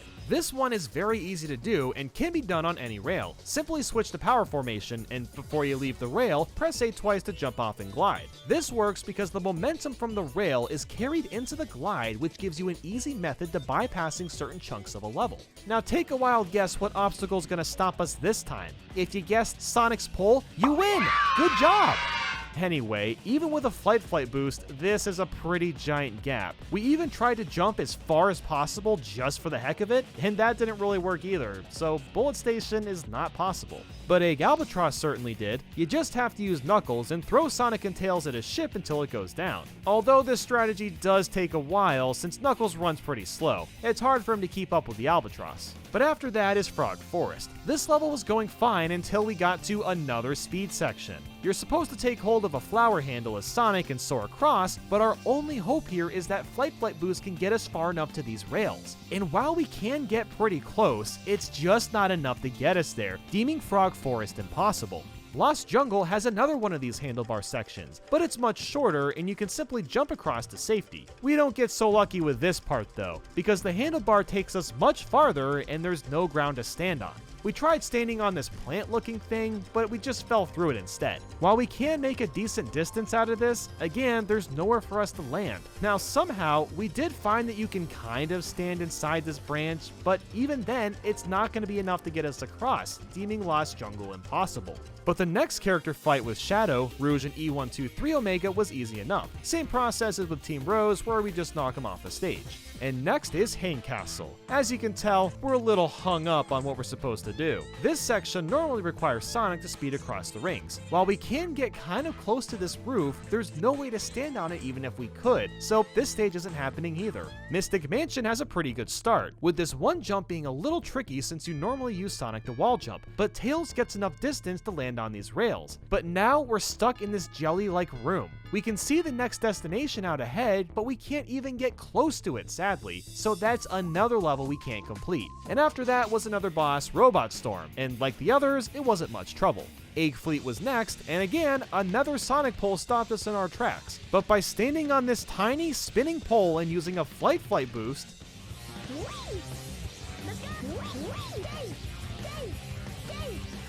whew, talk about making it by the skin of our teeth. That was way too close. And then we find ourselves here, at a dead end that is pretty unfortunate after getting so far. Even our best jump is pathetic. This stage is just way too big without using Sonic's abilities. And now to try out the last level, Final Fortress. This wall may seem too tall for us, but Tails knows what he's doing and is able to climb out with Flight Boost. And check out Knuckles, getting a humongous boost and utilizing his power super glide. Even though he wasn't riding a rail, he was still able to carry the momentum from the boost. This makes the trick still work, and it's actually exclusive to the PC version. And here's another wall that's looking like trouble, but Flight Boost comes in to save the day once again, and it's cutting the corner close. And that is pretty much it. Final Fortress is definitely possible without Sonic. And after waiting on Egg Emperor for a while, we've gotten to the final moment of the game, Metal Madness. By pitting Sonic and Knuckles with Tails, we can build up our Team Blast meter and can proceed to attack Metal Madness. So technically, we're not playing as Sonic here. After doing this for a bit, we eventually take him down, and holy crap, this challenge did not go as well as I thought it would. Counting every level and boss, 8 out of 23 levels could not be completed. And that's including the bosses, which don't really count as levels. So technically, 8 out of 15 levels weren't possible. That is a really bad ratio, but it just goes to show how important Sonic is in this game.